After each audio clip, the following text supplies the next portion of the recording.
prediabetes? Take action by taking the 1-minute risk test at doihaveprediabetes.org. You might not be able to escape having this song stuck in your head, but you can escape prediabetes. Go to doihaveprediabetes.org today. Brought to you by the Ad Council and the Centers for Disease Control and Prevention. 101 ESPN has your chance to win tickets to Avenged Sevenfold and Good Charlotte. Saturday night, August 1st at Hollywood Casino Amphitheater. Find all the ticket info and enter to score free tickets to Avenged Sevenfold and Good Charlotte right now at 101ESPN.com or on your 101 mobile app powered by Dobbs Tire and Auto Centers.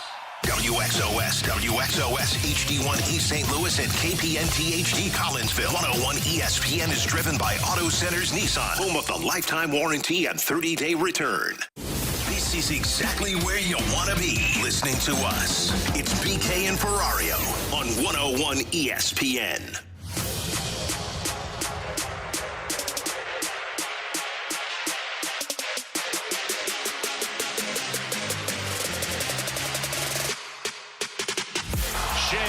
Snaps it back to the corner. They center miss their man. Pick it on. Save Hofer. And the fans on their feet at the buzzer. Bring out the Zamboni. Blues get the win momentarily. They're going to check and see if there's time left on the clock. There is no time remaining on the clock. The game is over. That's what it sounded like over the weekend as the Blues get a victory coming out of the winter break. Alongside Alex and T-Bone, I'm BK. We're live. We're live and local, baby. I don't know if anybody else is today on the radio, but we certainly are here on BK and Ferrario. Appreciate you guys tuning in. Hope you all had a very Merry Christmas. 314-399-9646. That's the Air Comfort Service text line. YouTube chat is available, as always, at youtube.com/101ESPN STL. We'll be here today. We'll be here tomorrow. And Wednesday. we're off the rest of the week. Sorry. Well, T-Bone. Yeah, I'll be the rest of the week. I'll be here Wednesday at 7 o'clock for your pregame, and then I'll be here Friday at 2 o'clock for your pregame. Hey, is that it, though? You off this weekend? No, there's a game on Saturday. I won't complain. It's a 2 and 3 o'clock game on Friday, Saturday, so I'm home by dinner both nights. There you go. That'll play. Did you guys have a good Christmas? It was fantastic, man. Both my two oldest now starting to understand Santa. So, what was the best hit for a gift for your little ones? What wasn't the best hit? They're big into Gabby's Dollhouse these days. Sure. And one of the characters is Carlita. It's like a car that talks. And so my wife bought them. It's like a little bit of like an individual bumper car, Carlita. And so literally these kids they sit in it, and you get these little knobs that just go forward and backwards and spin in circles. All they'll do is just sit in the basement and they'll just run around in those things. It's very fun. My youngest now knows how to get into it. She'll crawl into it, sit, and then she'll just hold the one button that spins in circles. Nice. So that was the hit. For the about an hour after Christmas happened, they just sat downstairs and played with their Carlita. T-Bone, did you get like a Game Boy or something? No Game Boy this year. Did you get a Carlita? Sweatpants and hot cocoa, so I'm living life large, baby. Holy hell, sweatpants and hot cocoa. What'd Luca get? What was the hit? Trains. Nice. Big train guy. We got that. We got the Melissa and Doug sets. Oh, yeah. The play sets were pretend play. Big fan of the dentist now. Oh, yeah. He's a doctor. Oh, man. So he does a little bit of everything. Those We got are fun. he's a train conductor. Then he goes over to become a dentist. I go to his dentist office. He fixes my teeth for a little bit, and then he takes my blood pressure for me. Then we go play hockey. Then we go over to the Lincoln Logs. Then we go make a pizza. So we've got a lot going on. Let me tell you something. A good Christmas. He's going to have this a year. successful career if he's going to be a dentist and a hockey player at the same time. And a doctor. And a doctor. Yeah, he's going to take care of the teeth and then go make sure that everybody is healthy. It's great. There's like Drew Bannister and be building log cabins too. Yeah, you're just a carpenter these days. You know who else I think is going to have a long and successful career is Joel Hofer playing the hockey. What a transition. He saw it and he capitalized on it. I'm a pro. Somebody hasn't taken too many days off. So Joel Hofer sounds like he's going to be your starting goalie here for the foreseeable future, Alex. Yep. Now, the Blues are warning everybody. This is not a goalie controversy. There's no controversy here. We're just riding the hot hand. Alex, I agree with him. There's no controversy. Benner is still your number one goalie when it matters most. If you get to the playoffs, that's the dude that I want in the net. But right now, he's not. Right now, they're making the correct decision by sticking with Joel Hofer for the time being. I don't think this is controversial at all. He's been better. He's been the better goalie. That doesn't mean that Benner sucks. That doesn't mean that he shouldn't be here for the rest of the year. It doesn't mean anything else other than if you're still trying to win currently, I believe, for better or for worse, the Blues are still trying to win considering they are literally 1 point back of a playoff spot. How about a round of applause for the Western Conference, ladies and gentlemen? Makes me torn on what I should root for. There's literally, though, they're fighting for 2 spots. There's no catching Minnesota, Dallas, Colorado. You're fighting for 2 spots right now if you want to be a playoff team. And more realistically, 1. It's San Jose, Utah, Seattle, St. Louis, and Nashville, and technically Calgary, I guess. What? All battling for one spot in the playoffs. You didn't even mention Winnipeg. Winnipeg's not even in it yet. Well, yeah, Winnipeg right now is 4 points back of you, but they've played 3 fewer games. Yeah, go ahead and throw in Winnipeg. Yeah, all of you for 1 spot in the playoffs. You know, maybe we should make an argument that Binnington should be getting the start a little bit more right now to try and get that top pick. Yeah, your call. You get to choose which direction you want to go, but they have made their selection, and they would like to win, which means Joel Hofer, it should be in that right now. And they should win, and he should be. And not only is he the better goaltender of this tandem, guys, he's been the best goaltender in the National Hockey League in the last month. In the last month, since the coming out of Thanksgiving break, he has started 8 games. He's played in 10, and he's got the best save percentage in the National Hockey League. So, yeah, you probably should have done this a little bit sooner. If you really were in that winning mindset for how he was playing coming out of Thanksgiving, there's a couple of games that they went the 1-1 just because you were trying to get Binnington going, and Joel Hofer has just been locked down. And I 100% agree with your thoughts, with their thoughts.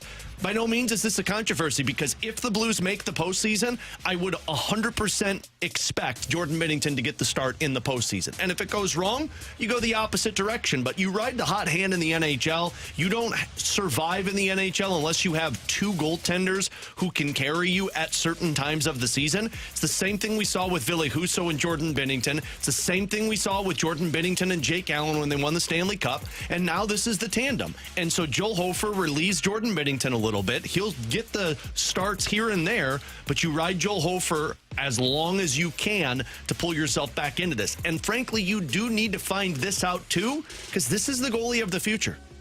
As much as I love Jordan Binnington, and I don't know what is going to happen at the end of this season or next season when his contract is up after this or after next year, but Joel Hofer is the guy that you're looking at for the future. And you are witnessing right now this guy can handle a number 1 guy's role. In his last 10 appearances for the Blues, Joel Hofer has a .934 save percentage. Not bad. That's your dude. Yeah. On top of 2 shutouts. I don't know how long this is going to last. I don't know when you go back to Jordan Binnington or if you go back to Jordan Binnington. I don't know any of those things. That's all projecting forward, and the truth is none of us know. I don't think the Blues know the answer to any of those questions. What they know is right now you need to rack up the points, and right now the guy that gives you the best chance to do so is Joel Hofer. They do have a back-to-back this weekend. Benner's going to get one of those 2 starts. They have 3 back-to-backs in January. They have a back-to-back the following weekend. Guess what? Once again, it will be Jordan Binnington starting one of those. So I think right now it's 2 out of every 3 going into the season. I thought this would be the case for Benner. 2 out of every 3 go to Benner. Right now it's 2 out of every 3 go to Joel Hofer. And so tonight, one of those games is going to go to Joel Hofer against Buffalo. Wednesday, do you think they That's go Binnington. back to No, I think that's Binnington. Okay. Binnington's got success against Colorado, has had success against Colorado, and you're not going to let him sit for over a week playing since he played that game against Tampa. It'd be like 10 days. Yeah. You put him in versus Colorado and see how it goes, barring Joel Hofer doesn't post a shutout tonight. You probably go to Hofer on Friday against Vegas at home, and then the back-to-back on Saturday, you go back to Binnington. Probably, unless Binnington plays well against Colorado, and then maybe Binnington gets Vegas, Hofer gets Montreal. Really, it's barring how Binnington looks. Sure. Because if he, as he said yesterday, we're going to ride the hot hand.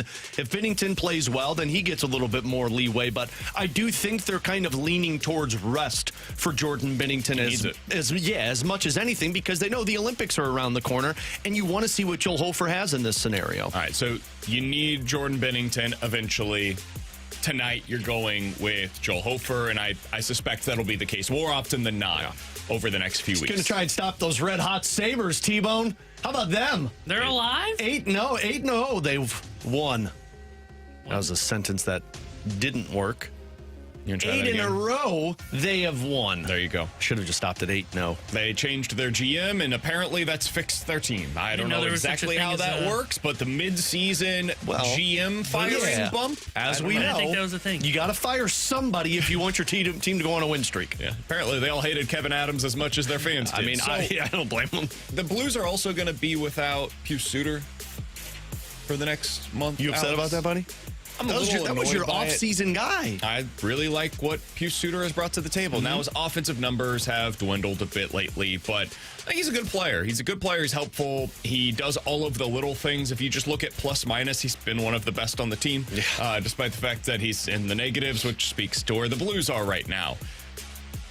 I don't know that it's as big of a deal as I would have expected it to be, though, Alex, because they've basically developed the next Pius Suter in Otto Stenberg, so I don't mind getting an extended look at Otto Stenberg right now. No, I was getting into Twitter arguments with people last week talking about these roster moves that are going to happen when they get healthy. And, the part that I didn't foresee, which I should have, is these things work themselves out. I mean, Pius Suter's been dealing with an injury going back to October when they were trying to manage some type of muscle strain that he had. Now, he blocked the shot the other night and kind of got slew-footed, and he didn't leave the game, but he just didn't look like himself. So I anticipated something being wrong.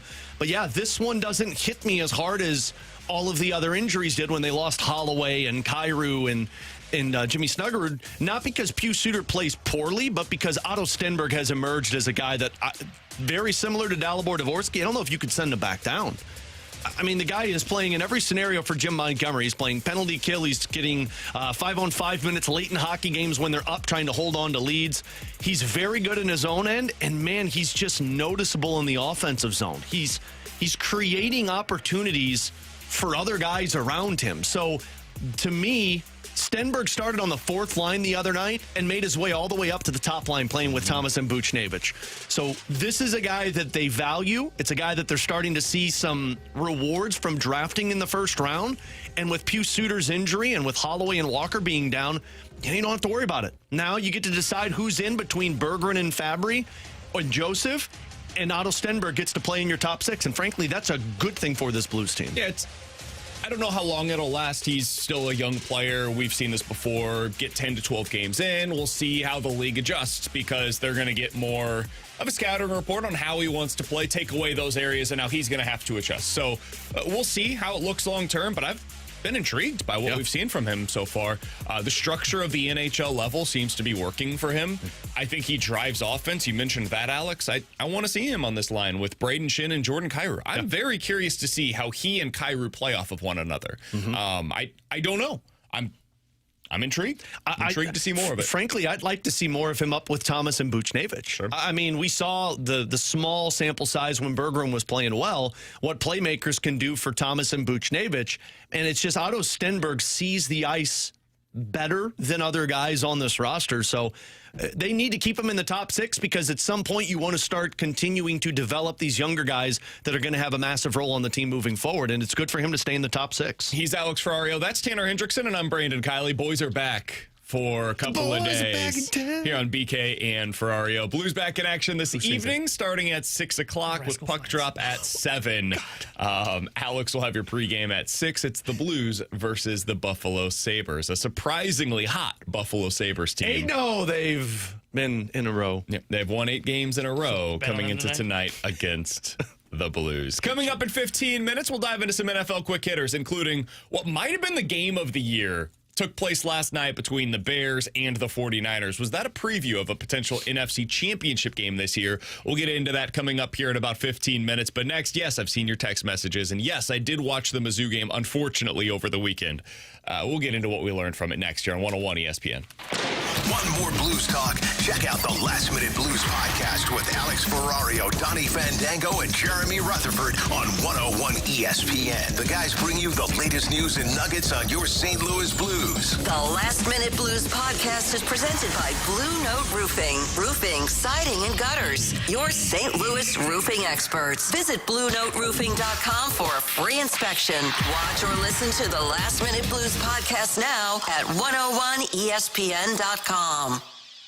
On home ice, you need every advantage, and that includes reliable heat when winter strikes. That's where Scott Lee Heating Company comes into play. Scott Lee Heating Company's league-leading team is veteran-owned, locally owned, and has provided homes in St. Louis with comfort for over 40 years. Stay warm, stay safe. The Scott Lee way. As a Mitsubishi Electric Elite contractor, they keep families safe and warm all season long. Call 314-756-9444 or visit ScottLeeHeating.com. Scott Lee Heating, your Mitsubishi Electric Elite contractor. Hey, Missouri, if you haven't heard by now, FanDuel Sportsbook is live in the Show Me State. And they're kicking things off with an offer that's tough to beat. Right now, new customers can bet $5 and get $300 in bonus bets, win or lose. Whether it's football, basketball, hockey, or more, you can bet it all on an app that's safe, secure, and super easy to use. And maybe you want to take your favorite running back to go over in yards in the game. Maybe you like your favorite quarterback to go over in passing yards and touchdowns, your favorite receiver to score 2+ touchdowns. You choose, you do whatever you want. So download FanDuel today or head to FanDuel.com/Missouri to join the excitement, because Missouri, it's time to play your game with FanDuel. 21 plus and present in Missouri. Gambling problem? Call 1-800-GAMBLER. First online real money wager only. $5 first deposit required. Bonus issued as non-withdrawable bonus bets that expire 7 days after receipt. Restrictions apply. See terms at sportsbook.fanduel.com. Save big money on your next painting project with help from Menards. Get a paint that combines gorgeous color and durability. Dutch Boys Platinum Plus is a paint and primer with a protective finish that guards against scuffs, spills, and stains. Don't wait to finish your projects. Get a gallon on sale now through December 31st and refresh your home today. Plus, check out our weekly flyer on Menards.com for all the great deals happening now. Save big money at Menards.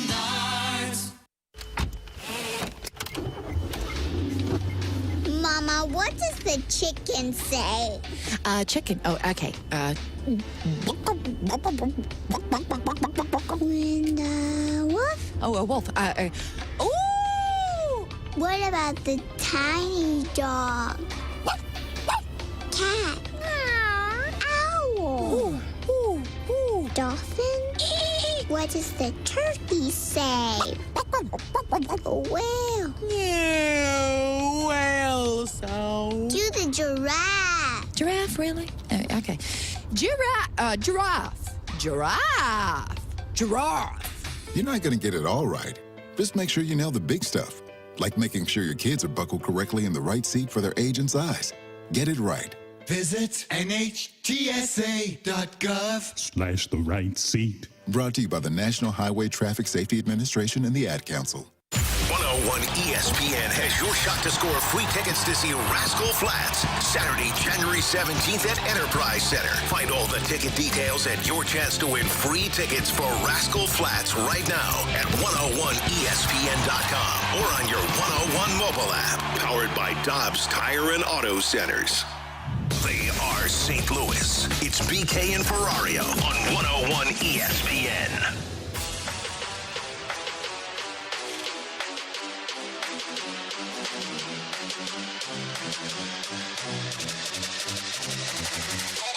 Alongside Alex and T-Bone, I'm BK. So Mizzou played over the weekend. Did they? I use the phrase loosely, Alex, because there wasn't a whole lot of scoring that took place. The opening drive looked amazing. And I thought to myself, all right, they're just going to give the ball to Ahmad Hardy 100 times. Matt Zollers is going to make a couple of plays. We're good to go. Donovan Alugbade is going to have a big game, and we're all going to go home happy because Mizzou beat Virginia, got a top 25 victory. That's not bad. Good way to end the season. And we all had fun. The rest of the game was just miserable. They did a whole lot of nothing offensively. They finished that first drive, 7 plays for 74 yards and a touchdown. The rest of the game, they had fewer than 200 yards.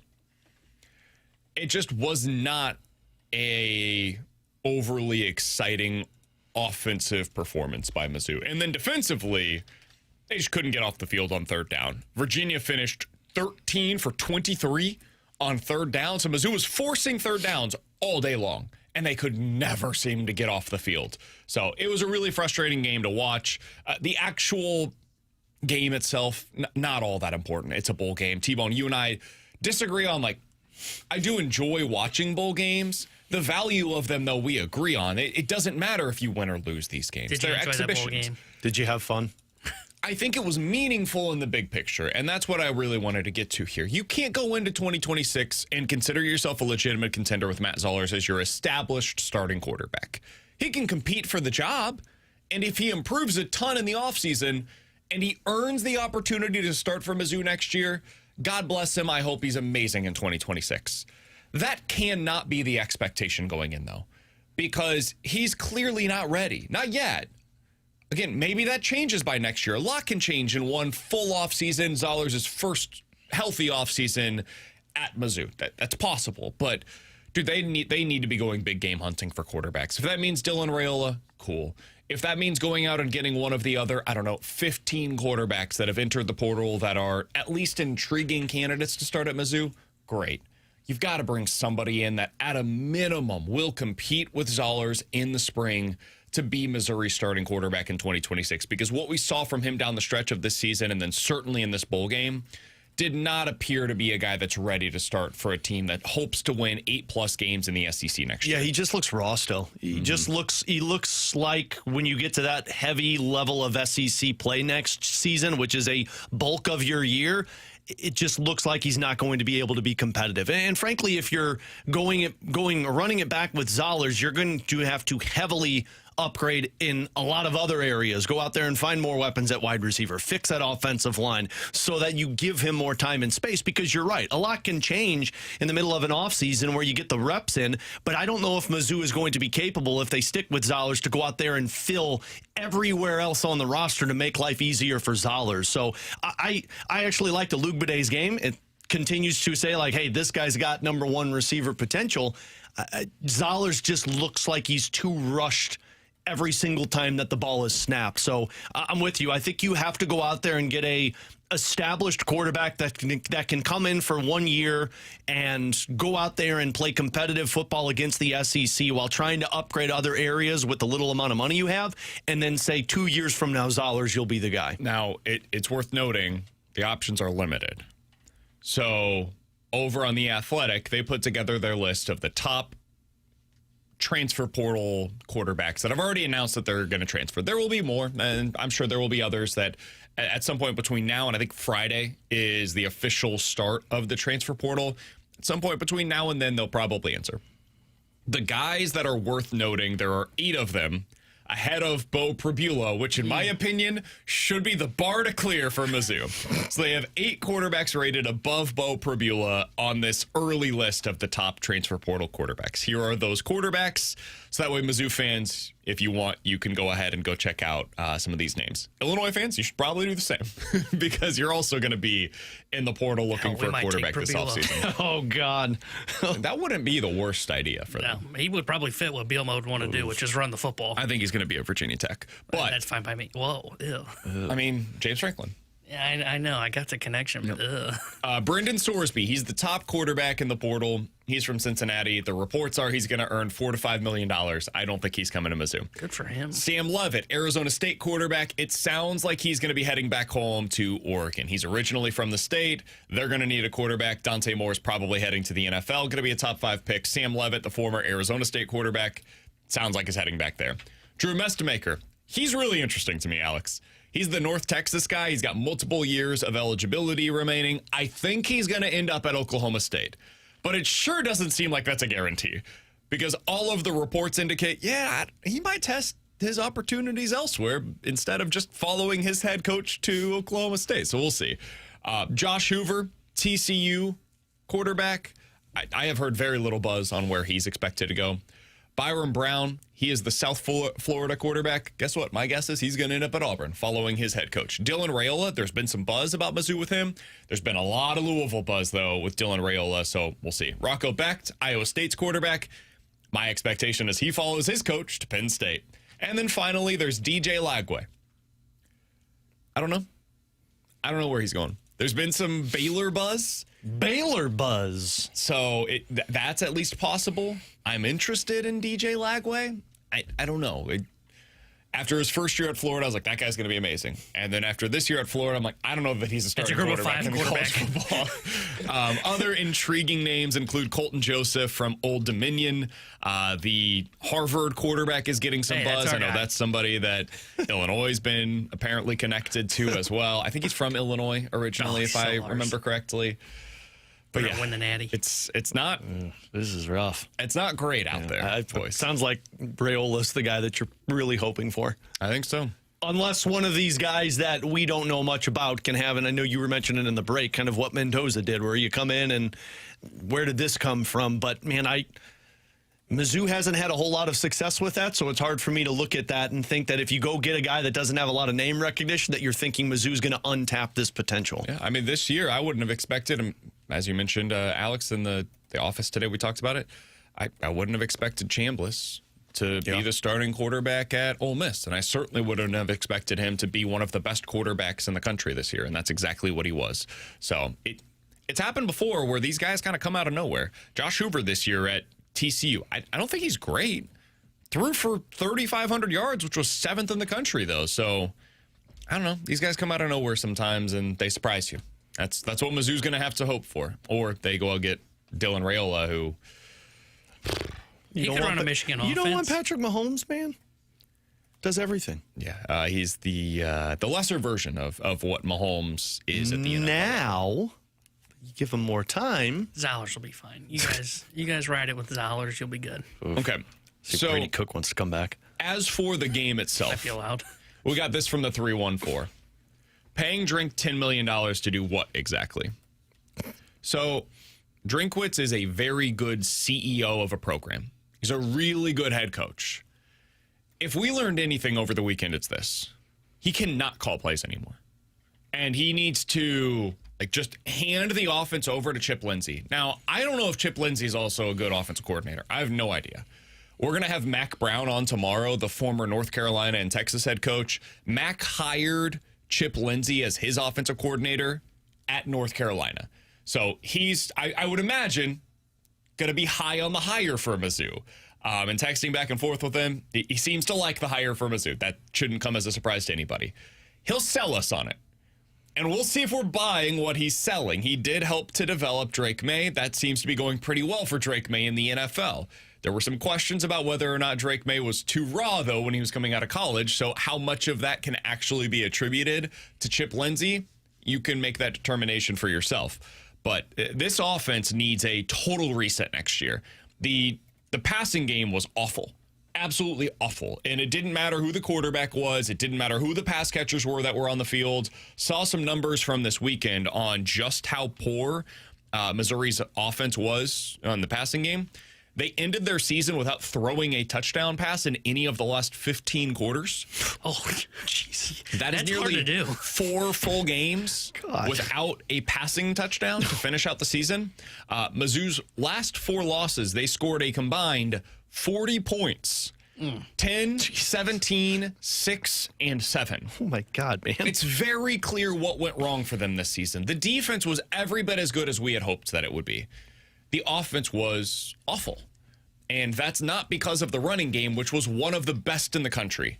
If you can fix the offense, more specifically, if you can fix this passing game and get it to average, it doesn't have to be amazing. Get it to average next year, they can win 8+ games once again. And that should be the bar for Mizzou moving forward. But boy, does that feel like a lofty expectation right now, given what we witnessed the last, as I said, 4 games of the regular season. I'm not getting the warm and fuzzies about Mizzou next year, man. I don't know if I get the warm and fuzzies about anybody right now because I don't know who's going to be on any of these teams. Cam Coleman, who was supposed to be the returning superstar for Auburn with their new head coach, he just entered the transfer portal. So I don't know who's going to be on any of these teams next year.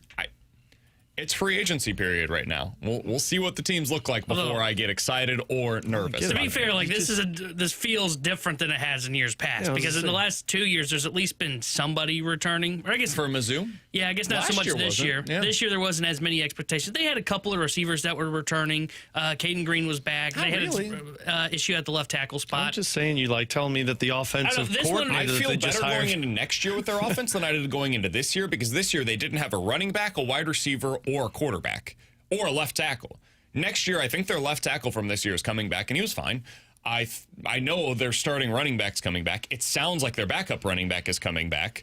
Their number one wide receiver, Donovan Olugbade, is coming back next year. It's like, I feel much better about the core of the offense that's coming back in 2026 than I did about the core of the offense that was coming back in 2025.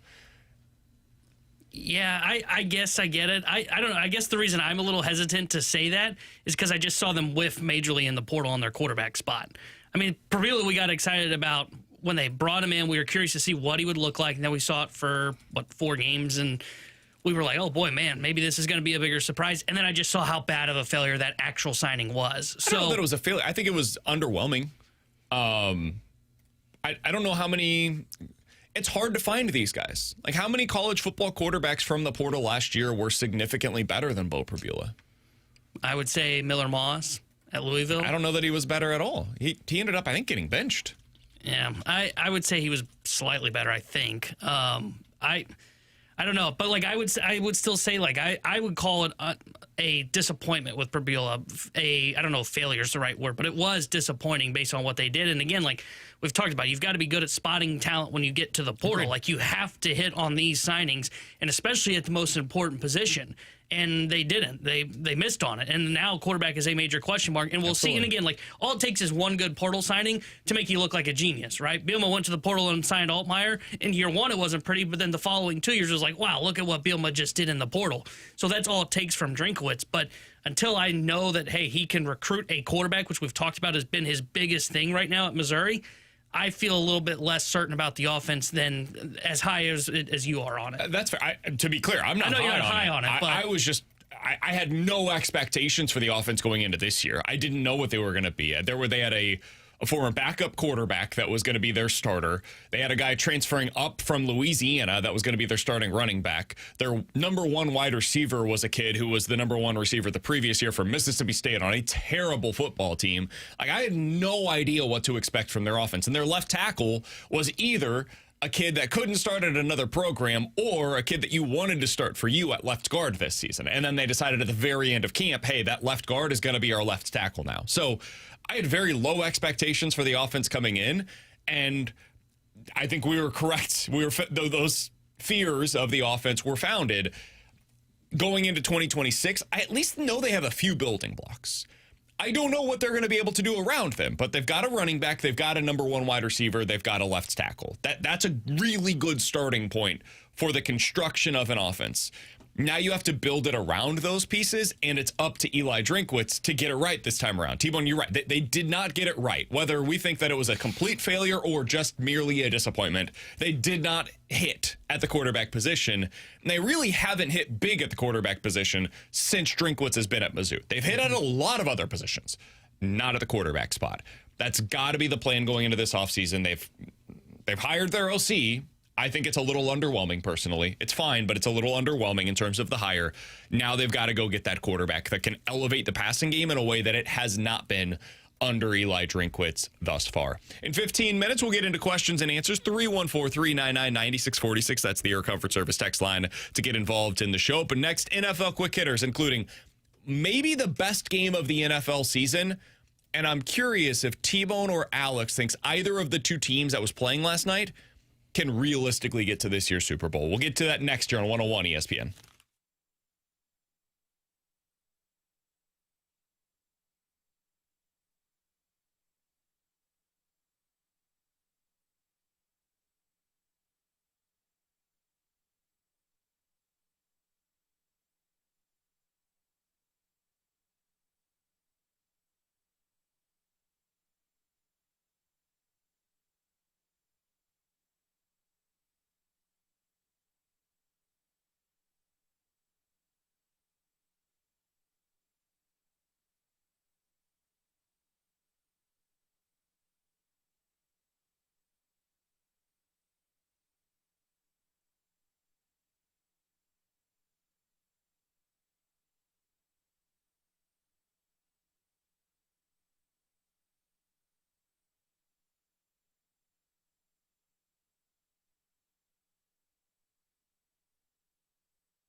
Tanner Hendrickson here with a Sports Center update brought to you by Saliga Heating and Cooling. Blues took down the Predators over the weekend, and they are back in action tonight as they host the red-hot Buffalo Sabres. We'll have pregame coverage tonight starting at 6 o'clock with Alex Ferrario, then puck drop at 7 o'clock with Chris Kerber and Joey Vitale. The Sports Center update was brought to you by Saliga Heating and Cooling, a Daikin Heating and Air Conditioning dealer.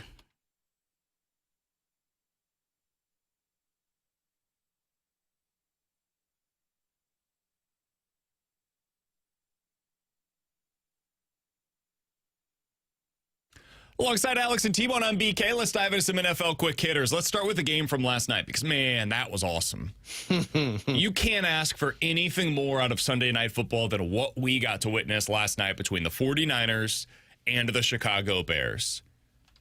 Let's start by breaking down the game, and then we'll get into kind of bigger picture. Oh, my God, Caleb Williams is good, guys. Yeah. That guy rocks. I just love watching him play football. And then you go over to the other side of it with the 49ers. Dude, their offense was without one of their best players last night in George Kittle, and they're scoring 42 points against not a great, but a fine Chicago Bears defense. Whew. Can't ask for quarterback play at a higher level than what we saw basically after Brock Purdy's first throw of that game. Yeah, and of the two, like I saw Brock Purdy, and I still don't buy into Brock Purdy, but I mean, I can't deny what he did. I'm eating crow on Caleb Williams. Guy rocks. I mean, at the first 3 weeks of the season, I was done with it. I mean, the guy he didn't have the sense of the game. He'd step out of bounds at the worst time. He'd drop back and get sacked at the worst time. He has just changed my perception of him because now he reads plays better. But what an arm he has. And to be able to escape the pocket and still find plays downfield. I mean, I know that ball was missed in the end zone at the end of the game, but it was right there. So, I mean, all credit to Caleb Williams, and I think for him it was also nice to get a head coach who could come up with some creativity and utilize him better than what he had been through in the past. But that Bears offense, when healthy, it could be dangerous. Crazy thing is the running game was just fine last night. It wasn't great, and that's been their calling card for most of the season. Luther Burden was incredible in that football game. Dude. Where was that at Mizzou?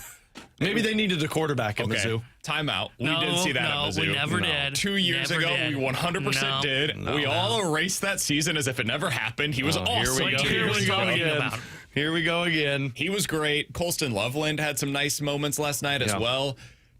Do you guys think either of those two teams can get out of the NFC? No. I don't either. I think both of those teams are too flawed defensively. I think this year is about the running game and defense. Yeah. And if that's going to be the theme of the 2025 season, again, this is my perspective on it, I don't think either of them have the defense to be able to get through the gauntlet that is the NFC this year. I think the Rams are too much to be able to overcome in that regard.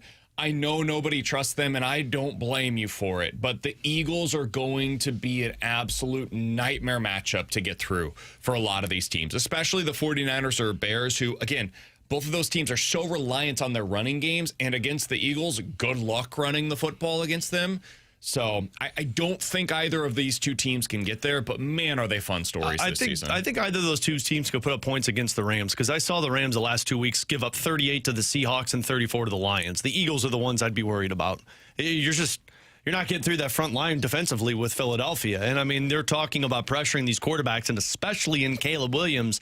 If you're getting that type of pressure, I don't know what he's going to look like. So, but I'm not going to just completely write it off. I think they could because they have dynamic offense, but you guys are absolutely correct. Their defense is too flawed, and if they can't generate any offense, the key to the game's over for them. Yeah, I agree that they are flawed because of their defenses, and that's why I am hesitant because I've always said this. If you've got a team that has to rely on your offense to outscore your defensive problems, I don't know that you can win a Super Bowl or get to a Super Bowl.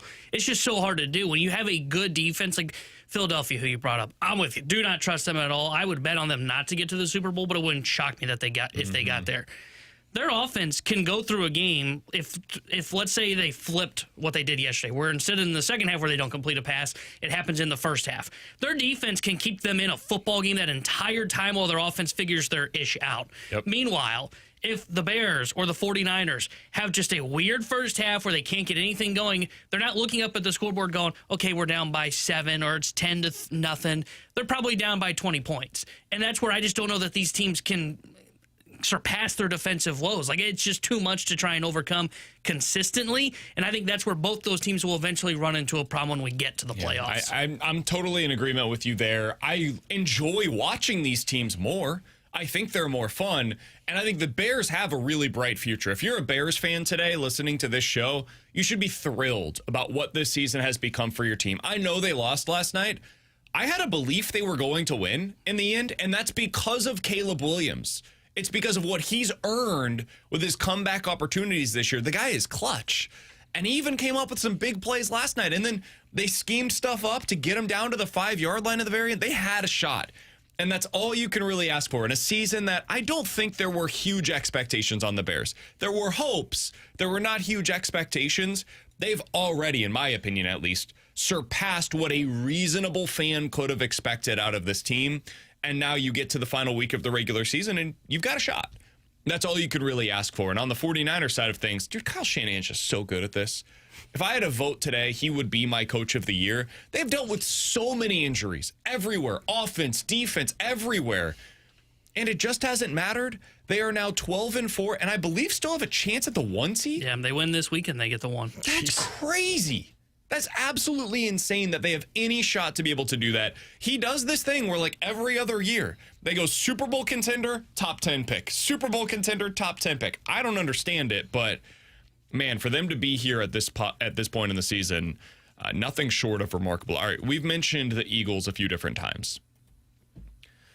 If that game was fun to watch for the Bears and the 49ers last night, the opposite of that is what we saw with the Eagles versus the Bills. It was a miserable football game to watch. The defense for the Eagles completely stymied what the Bills were trying to do offensively. They had a whole lot of nothing going for them. Their leading receiver for the game was Brandon Cooks, who I legitimately forgot was still in the NFL, and Tyrell Shavers, who most people probably didn't know was a real player going into yesterday. I think we know where the Bills' problems lie. Yeah, that's definitely a big part of it. Beyond that, it was Khalil Shakir, who had 6 catches for 35 yards. Jeez, hard to do. Ty Johnson, a running back, and Dawson Knox, their backup tight end, who had 5 catches for 30 yards yesterday. It was ugly. I don't like this Eagles team, but in the first half, I thought to myself, with how well their defense was playing and how well their offense was playing again in the first half, man, they've done it again. We're going to get to the end of the regular season. We're going to look at the Eagles. The defense is going to be amazing, and the offense is starting to figure it out, and they're coming together at the exact right time. Yep. And then I watched the second half, and I saw them, I think, complete 0 passes. Yep, that's right. Okay. Man, what a half. It was raining, pouring. The game was already in hand, you know? You were up. Oh, yeah. It wasn't. Yeah, The was. Bills had a play with no time remaining on the clock, and it was wide open. 2-point conversion opportunity. All they had to do was complete it, and Josh Allen missed him. It's called trust of your defense. How are you feeling about those two teams, both of whom have serious flaws, coming off of that dreadful game yesterday? I actually feel better about the Bills than I do the Eagles after that game. I look at the NFC and I see a lot of teams that are more well-rounded than Philadelphia. Now, they could turn it on in the postseason. I've said that all season long. And defensively, I mean, they are a freaking disaster to deal with up front. But offensively, they just don't do much. And I think one play offensively, like we saw Josh Allen make there at the end of the game, can just turn the thing upside. And there's a lot of better offenses right now in the NFC than what I originally thought. I saw that game with the Bills, and you guys are absolutely right. That was a disaster, but we know how good Philadelphia's defense is. And with the exception of the Texans, and you mentioned the Broncos, I'm still a little skeptical on it, but I'll give it to you. I think Buffalo is not going to have to deal with that type of defense in the playoffs, other than Houston and maybe Denver. Yeah. And I think they could put up points. I mean, if we're talking, they're going to see the Patriots at some point. We saw that go in the direction of Buffalo. I felt better about that because I saw Josh Allen will that team back into the football game, and I don't believe their offense is going to be shut down that much in a playoff game in the AFC. Yeah, I still have some major concerns with the Bills, especially they're looking at the 7 seed. But, I mean, they've got Josh bleeping Allen. And as you saw yesterday, even though they really struggled, he got them one play away, and he probably completes that pass 99 times out of 100. So they probably should have won that football game. And I think those are the kind of gritty games they could win in the playoffs. I'm just not trusting the Eagles. I'm not gonna do it. I understand what I said earlier, like 5 minutes ago, if that. Hey, good defenses buy times for your offense. Hurts is not a difference maker like Josh Allen. And that offense has made a lot of bad defenses look fairly good this season. So when you go in the NFC, and I agree with what Alex said, there are more complete teams in the NFC side of the bracket. I think they're going to be a team that could be out in the first round. Like right now, they would, if the playoffs started today, the Rams would be traveling to Philadelphia. I would be picking the Rams in that football game. I just think they're a better team. I agree with you. I think the Rams are winning the Super Bowl. I've got them as the best team in the NFL right now. Would it surprise you if they lose? No. Exactly. And that's why yesterday's game to me was so interesting, because it both magnified all of the strengths. Like if you're a believer in either the Bills or the Eagles, you saw what you needed to see yesterday. If you're a believer in the Eagles, it's probably tied into the defense and the superstar level talent on offense that at any moment could show itself. You saw A.J. Brown in that first half went off a little bit. You saw Jalen Hurts make a couple of really impressive plays in that first half. You saw moments for Saquon where it looked kind of like it did a year ago, including I think his longest run of the season, if I remember correctly. That was all good. It also exposed some of their biggest flaws. Look at the second half where they couldn't complete a pass, literally. On the Bills side of things, you saw some of the strengths. The defense looked pretty good yesterday, and they've been really solid recently. You also saw Josh Allen come up with some big-time moments because he's Josh Allen, and James Cook made some big plays for them. Like, you could see how it works for them. And also, they scored 12 points in the game. Like, that's also something that needs to be taken into account, is they lost because they were only able to get to 12 because they have so many issues on the offensive side of the football. So, yeah, man, either of these two teams could get to the Super Bowl, and either of them could lose in the first round. And that's just so symbolic of what football is in 2025. I don't know who any of these teams are. I don't know how any of them are going to play in the postseason. So let's real quick, before we get to questions and answers on the other side, do you guys want to start on the NFC or AFC? Because I would like to go team by team real quick to just give a yes or no on if you believe this team could realistically get to the Super Bowl. Get to? Not win. Get to the Super Bowl. Let's start on the AFC. Yeah, start in the AFC. The Denver Broncos. Yes. I agree. I say no.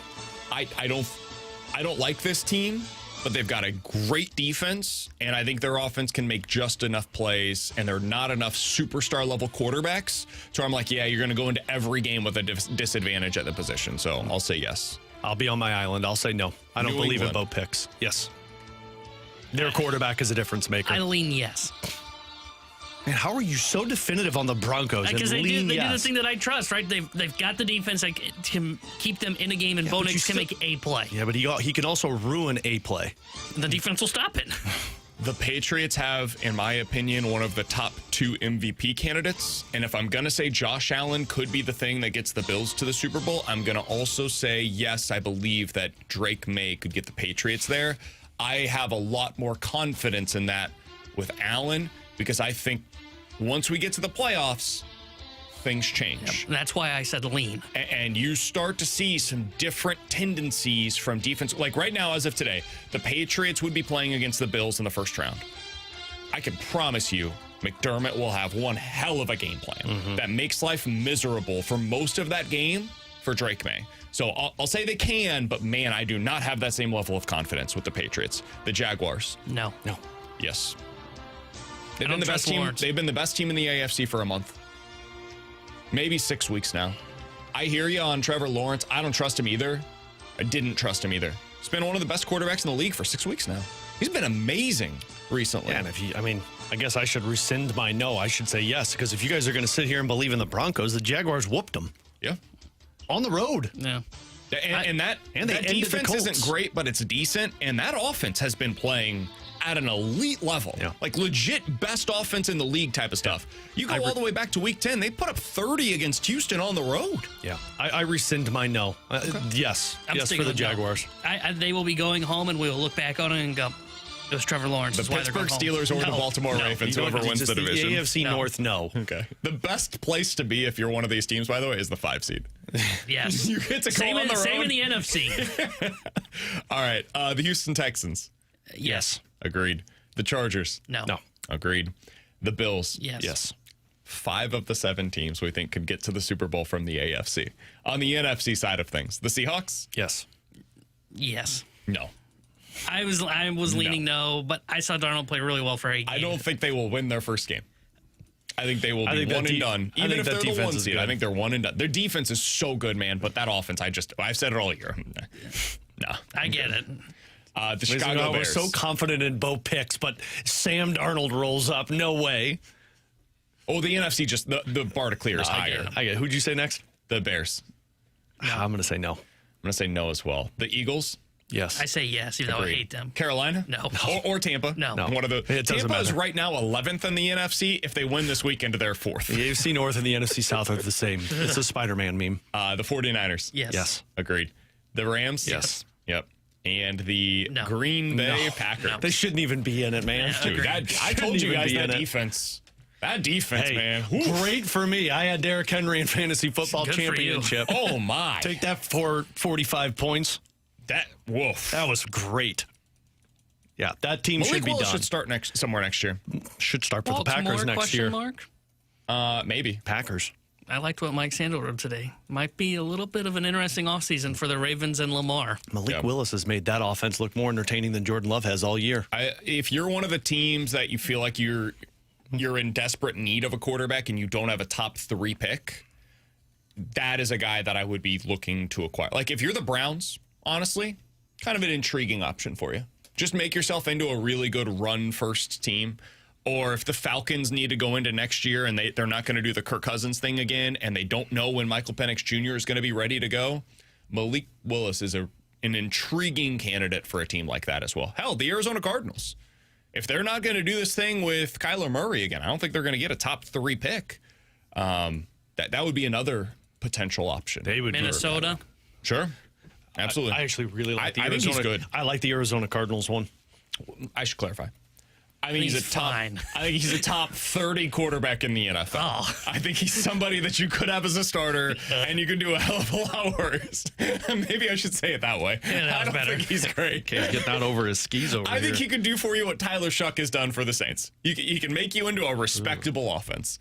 Tyler Shuck's been good lately. Yeah, I know. I think there's more to dream on Shuck than there is Willis, though. By the way, one last thing here, just a final thought on the NFL.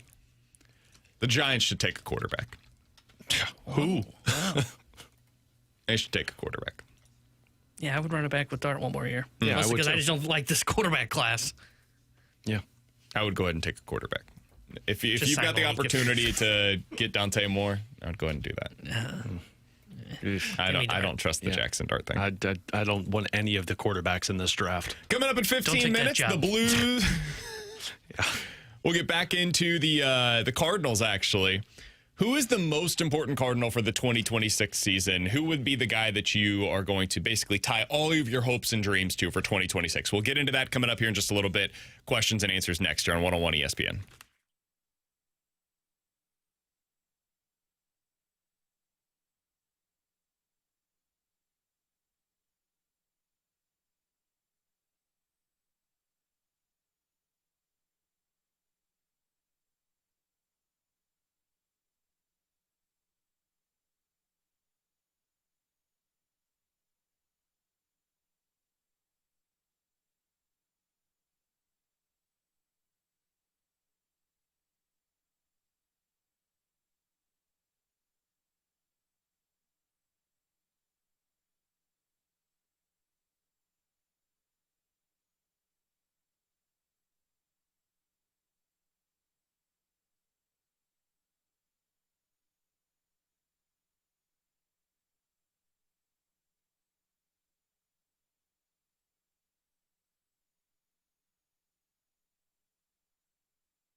314-399-9646 is the Air Comfort Service text line for questions and answers. If you guys have any questions, go ahead and get them in right now on the Air Comfort Service text line. From the 618, BK, how are you going to feel when Bama beats Indiana on Thursday and Ahmad Hardy and Cam Coleman eventually become players on the Crimson Tide? Well, Ahmad Hardy I don't think is going anywhere, but I could see Cam Coleman at Alabama. He's from the state. I could absolutely see that. So, yeah, that makes sense. Good for Coleman. And I would not be surprised if Bama gets beat by 2 scores. Yeah, Bama's not winning. Why is that texture upset with you? What'd you do while I was gone? What'd you piss people off for, man? What'd you do last week? You on Twitter again? Look, you going back through his feed? Yeah, I was wondering if there was something that I did. I don't think so. Not that I'm aware of. Just is what it is, buddy. Yeah. I assumed you said something while I was gone last week. No, not that I'm aware of. I mean, it probably did, but not that I know of. I'm sure it did. 314-399-9646 is the Air Comfort Service text line from the 314. Alex, what do you guys like to eat on New Year's Eve? It's my night to make a few appetizers instead of a meal and knock down a bottle of wine. I think we're doing braised beef this year. Oh. Short ribs. That's pretty good. I did, for Christmas night dinner with Katie's family, I made some Italian shaved beef. It was pretty good. I'm actually going to make, because I'm going to broadcast from my house on New Year's Eve because it's a road game and it's 8 o'clock and I'd like to be home. And I got my little, cellar that I can sit myself in. I'm actually going to make a chicken Madeira for me and the family. Yum. Yeah, with some asparagus and some mashed potatoes. T-Bone, you doing like a grilled cheese sandwich or something? No, he's going to be peanut butter and jelly. It's cold grilled cheese with a nice warm bowl of tomato sandwich. soup. Okay, I knew he was going to say tomato. Tomato. So good. It's going to just be ham and cheese, probably with the edges cut off. From the Dino Nuggets. New Year's not that special to me. Whatever. From the 314. Last year, we saw all four teams with the bye lose their first game in the college football playoff. Now that the seeding is fixed, though, do you think that the teams that have been off for a month will still underperform and lose their first playoff game? I do not. I think that we will see a correction to that, and I think the better teams will, generally speaking, advance. Have you seen the lines for these games, by the way? I am now because I'm looking at them. But okay. Oregon versus Texas Tech. Oregon is actually a 2.5-point favorite in that game. Tech is the team that had the bye. Bama versus Indiana. Indiana is a touchdown favorite against the Crimson Tide.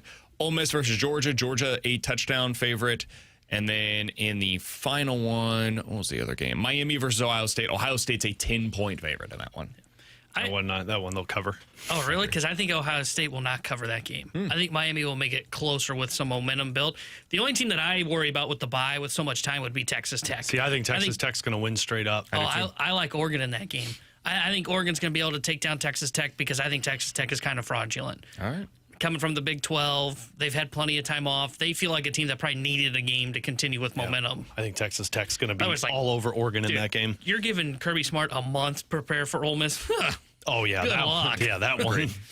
From the 314, guys, is Justin Falk the most coveted right-handed defenseman on the trade market? And what does that mean with the standings position that the Blues currently find themselves in? No, he's not the most coveted. Rasmus Anderson is. But the difference is Rasmus Anderson is a free agent, and basically teams aren't going to pay a massive amount to get him on the trade market unless he's willing to sign an extension. And he's kind of made it clear he's only signing an extension for a couple of teams. Falk's under contract for one more year. So that's 2 playoff runs. I don't know what the return is, probably a first-round pick or a prospect, and I don't think the standings matter. I think Doug Armstrong has come to the realization that, look, this team is way too inconsistent for me to just continue to believe in stretch runs at certain points. So if teams are willing to pay a lot for him, I think he pulls the trigger on it. And to tie into Falk, I don't know how much people have been watching the early portion of this World Juniors tournament, but this Adam Jiricek, holy moly, is he on fire. He's playing like 25 minutes a night, and he's already got 3 points in 2 games. So pretty good. I think if the team is willing to pay the price that Doug Armstrong wants, I think they move him if Falk's willing to go. He's Alex. That's T-Bone. I'm BK. Coming up in 15 minutes, we'll get into in or out. 314-399-9646 is the Air Comfort Service text line. If you guys have a scenario, we will tell you if we are in or out. It's all coming up in 15 minutes. But next, who is the most important Cardinal to progress in 2026? We'll give you our answers on that next year on 101 ESPN.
Alongside Alex and T-Bone on BK. So we asked this question coming into the segment because I was reading a piece, Alex, over the weekend. And it was on the most telling statistic for every team across Major League Baseball for 2026. And for the Cardinals, they said 2.7. That's the most important number for the Cardinals in 2026. And I was like, what is that? Is that the number of runs per game that they scored in 2025? What is 2.7? And it was this. The Cardinals in 2025, their leading player in wins above replacement was Brendan Donovan at 2.7. The Cardinals were the only team in Major League Baseball without a 3-1 player. The last time that they had no players above 3 wins above replacement was 1903. How good was that team? Not good, I guess. Let's find. Should we go back into the portal and find some 1903 Cardinals players' names? And so David Schoenfeld finished his story by saying this is a team without stars and thus the dramatic decline in fan interest. That reflects what we've been talking about here locally. So I wanted to ask you, Alex, because 2026 is not going to be about winning. They're not going to do a whole lot of it, I would guess. I think they know that. I think they're telling you that with their actions, even if their words don't always if anybody's follow suit. Curious from that 1903, Mordecai Brown had the 2.7 wins above replacement. What was their record in 1903, Alex? It was 43, 94, and 2. That seems not good. Ouch. Wait, what's the 2? Did they have Tyson baseball in 1903? There were no lights, so if it got dark, you just called it. Yep, how it was. Mordecai Brown had a 2.6 ERA through 201 innings. Their number one starter that year was Chappie McFarland. No, that's just Chappie McFarland. Chappie, we should Chappie bring that name McFarland, back. excuse me. Homer Smoot was the best offensive player on the team. He and Patsy Donovan. God, I love a good Patsy. What a name. When you have your boy, call him Patsy. There will be no boy. We're done. I love Harry Betts. War Sanders. What? W-A-R. War Sanders. Now that's a name. Yeah. Uh-huh. He was Stan Yerkes. He was a pitcher. They didn't really have Stan relievers Yerkes. back in the day. You just you started the game and you finished the game. Back when men were men. Yeah. Baseball was baseball. Yeah. He was Who led the team in homers? Because that's a number that's got to be low. That's a good one. I'm going to go like 4. 15. 4. Wow. You're never going to believe this. His name was Homer. Homer Smoot. My guy. Homer Smoot with 4 home runs. Wow. What was the most home runs a pitcher gave up? Mordecai gave up 7. He had 15 home runs in his 5-year Major League career, did Baseball Homer used to be Smoot. great. You just look at some of the pictures of these guys, and they just look like baseball players. Man, no So anyways, got blisters and pitched through it. It's been a while since the Cardinals had no players get to 3 wins above replacement. Man, this is going to be a fun year. So who's the most important Cardinal in 2026? We'll give you our countdown coming into this upcoming season. Do we have to do that this year? It might be closer to 10 instead of 20. Me trying to put together a list of 20 players is going to be impossible. I'm genuinely curious which direction you guys would go on this. So who do you think is the most important Cardinal next year? So I was kind of tied between 2 players, but I'll give you the one that I fell on, and it's Ivan Herrera. And I think it's because of what you just mentioned. They got to get somebody who can have that star-level status above Brendan Donovan's 2.7 WAR. And I think Ivan Herrera is the only guy on this roster now.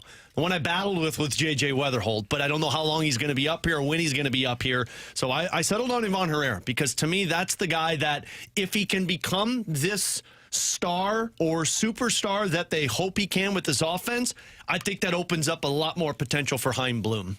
When I think most important player, I think of a guy that has something to prove and has to solidify himself into a role. And I guys that I think of like Herrera, you brought him up. I don't know that he's there. I know I took it the way that Alex did, so it's interesting that we took it in very different directions. And so I don't think Herrera's there. I don't think Walker's there. Just because I think we've seen what Walker is. I think the guy that I would throw out there, Weatherholt, like you mentioned him, I considered him, but next year's about getting his feet wet more than anything else and learning at the big league level. I think that there's 2 guys I would consider. Burley's probably number 1 for me. And the reason I say that is I like Alec Burleson, left-handed bat. He's going to be getting everyday reps at first base, doesn't have to fight for his job, assuming he's here when we get to spring training. And I still think there's more to Alec Burleson. I think his ceiling is Josh Naylor, and Josh Naylor's a guy that can hit 30 home runs. Can Alec Burleson become that guy? Can he take that next step, and he's going to be hitting in the middle of that lineup. So I view him as one of those guys that's most important for the Cardinals, and I considered Wynn as well, because Mason Wynn, another guy that I'm looking at okay, is there more to his offensive game? I understand why his numbers were down this year. He's playing on one freaking knee in the second half of the season. But for me to get excited, and I've seen a lot of pieces about contract extensions for guys, and would Mason Wynn be one of them you would consider? No, he would not be right now, because he's right now about a league average, if not below league average bat, that yes, plays great Gold Glove defense. I'm not paying a guy to play defense. I want a guy that can also hit a little bit as well. So I would say it's probably those two, but I would lean Burley as one. I'm going to read you a list of names. All of these have something in common. Fernando Tatis Jr., Francisco Lindor, Christian Yelich, Pete Alonso, Will Smith, Matt Alonso, Matt Olson, excuse me. I wrote it down with Matt an extra and O at the Pete end. combined. James Wood, Trey Turner, Corbin Carroll, Julio Rodriguez, Alex Bregman, Mookie Betts. These guys are all amazing baseball players. We would all agree with that, right? Mm-hmm. Every single player that I just listed, legit all-star level talent, consistently in the conversation among some of the best in the game. All of them over the last 2 seasons have been less productive than Ivan Herrera at the plate. Every single one of them. So I actually agree with Alex. I would go with the same player. I took it in the same direction as you did, Alex, because to me, this season is about building that core. Yep. So J.J. Weatherholt, I think, would also fit into this conversation. I think Liam Doyle, I don't know when we're going to see him, but eventually I think he's going to fit into this conversation in one capacity or another. The players that you believe you're building around, not for 2026, but for 2028 and 2029, those are, to me, the most important players in 2026. And the guy that I think is leading the charge in that regard is Ivan Herrera. I would actually add one other player that I want to bring up here in Will Smith. Will Smith is 30% above league average offensively over the last 2 years combined. He's the catcher for the Dodgers, for anybody not familiar. He's awesome. He's a great player. He's a catcher. The fact that he is 30% above league average at that position just makes the Dodgers lineup that much more lethal. Because when you can put an above league average hitter behind the plate, and so many other teams have a net negative at that spot, it just allows so much more flexibility. You can now add in that big bat at DH, a big bat at first base, so it just boosts everything else production-wise on your offense. And that is something else that I'm really curious about with Ivan Herrera this year. They're expected to try him once again at catcher. I have no clue if it's going to work. I think the odds are against it. But if he can be even a below average defensive catcher, and they're willing to live with that now, with somebody new in charge that does not have the previous history with Yadier Molina, man, that could open up a lot with what they're able to do offensively with this lineup for the next 3 to 5 years. So Ivan Herrera, to me, the most important Cardinals player for 2026. I just don't know how many guys in their system now, depending on other trades that they may make, have MVP potential. And I think Herrera does have that. And that's why, at some point, you've got to get that. They have done a great job of just bringing in as many pitchers as possible to see if you can find a couple of lottery tickets that turn into pieces that help you in the rotation. You haven't done that on the offensive side, and you drafted Weatherholt high. This pick was not as high as you were hoping, as the lottery didn't go in your favor, so you got a few options to work with, and I think Herrera is probably the best of the bunch, and if you can find a guy that does have that ceiling to get to, that, hey, he could be an MVP at some point if we put the right pieces around him, that's where I'll look at it and say, okay, now we're getting someone. It's the same thing that the Blues did when they found Holloway and Broberg. It's like, you just found a number one defenseman. Now we're getting somewhere. Build with it. Find that bat and go with it. Yeah, Herrera's interesting because, you mentioned him defensively. If he can become Will Smith defensively, that would be a win. And the reason I bring that up is a lot of people think Will Smith is a great defender. No, he's good at controlling the running game. But if you look at more of his advanced metrics, he was in the second percentile in framing last year at -10 based on how Baseball Savant will define that. His pop time is just about average. You look at his blocks above average, 22nd percentile. He's not a great defender based on what the advanced metrics say, but he's good at catching base stealers. And that is the one thing, you have to be good at, I think, if you're Herrera. You have to be above average at just catching base. If you're average at blocking, you're average at framing, I think you can live with that. I think the one thing that they can't have is what he's been recently when he's been behind the plate, is where they can just run constantly on him, where a single or a walk basically turns into a free double. See, that's what I would say. I don't even think he has to be above average. Just don't be one of the worst in the league. Because so far in his career, he's been, maybe the worst catcher at catching anybody that's trying to steal a base. I think he honestly kind of got away with it more than I expected him to the first year that he was a catcher, because I don't think people caught on. And then last year, they're like, oh, you're never going to be able to throw anybody out? Cool, let's keep taking off. Like, go, go, go. Everybody's got a green light, no matter how fast you are, because that guy has no chance back there. Maybe this loose bodies thing in his elbow, getting that surgery is going to fix some stuff. I don't know. Maybe not. But I hope so. And again, if he's just simply below average behind the plate defensively, at catching stealers, at framing, at any of the other stuff, that guy's a dude at the plate. And that can make up for it with how well he's able to produce offensively for you. So, and I don't think he's going to be there very long either. I mean, you got so many other pieces that are going to be behind the plate for you. I think he's just a placeholder until you can get him as the DH. See, I'm not sure on that. I think if he is below average defensively, just not bad, he can be your long-term answer there, and then those other guys become trade chips. I just think everybody's looking for a catcher. So few teams have them. You have a lot of them, but I also, if Ali Marmol is the guy moving forward, when you're competitive, he values defense behind the plate. And if Bernal or Crooks are above average defensively and below average or average offensively, I think that would be the path they go. Ollie values defense, but he also values offense. And if you're able to make up for that lack of defense with otherworldly production offensively, and it allows you to have Alec Burleson at first base, and it allows you to have, somebody with the equivalent offensively of Wilson Contreras at DH, and now you're able to also put Chase Davis into the outfield, and Victor Scott becomes your everyday center fielder, and you're able to have him there because of these other offensive pieces that you have around the diamond, and it all works because Ivan Herrera is able to stick behind the plate. It opens up a lot with what you're able to do. And so I would also say this, he's got a boss. And not all these decisions are going to come down to what Ollie Marmol wants. Sometimes it is, all right, like, there are things you got to do that aren't in your personal sensibilities, but you do it because your boss says you got to. I don't think T-Bone wanted to do the best ofs. I would never say that out loud. T-Bone, you better cover for yourself right now. Guess what? No, I can't wait to be here until 5 or 6 tomorrow. Oh, see, Guess that was T-Bone's Tony. going to do them. Tony. You know why? Because he was told we're doing this week.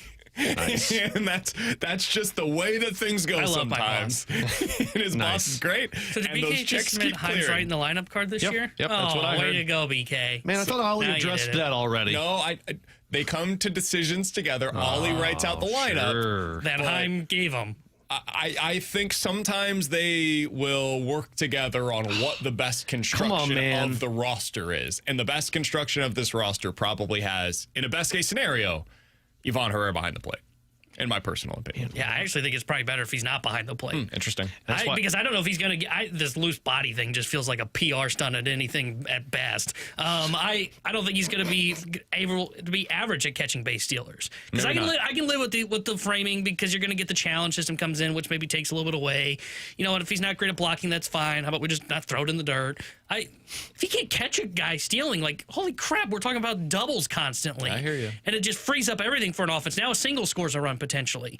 And the other thing, too, and we haven't talked about it, he is an injury-prone guy, as we saw this year. How will his body hold up taking the dings behind the plate, and how much does that drag down the offense? Maybe it's not a lot. Maybe it's like 10%. So he goes from 130 to 120 OPS plus. I'd rather have the 130 OPS plus. And I can find a position for him because he is a good athlete. Like, I think the outfield experiment probably would have been smart this year. But instead they think they're going to run it back at catcher, which, okay, fine. But I don't think that has to be like, he has to be a good catcher for us because that's how it best constructs our roster.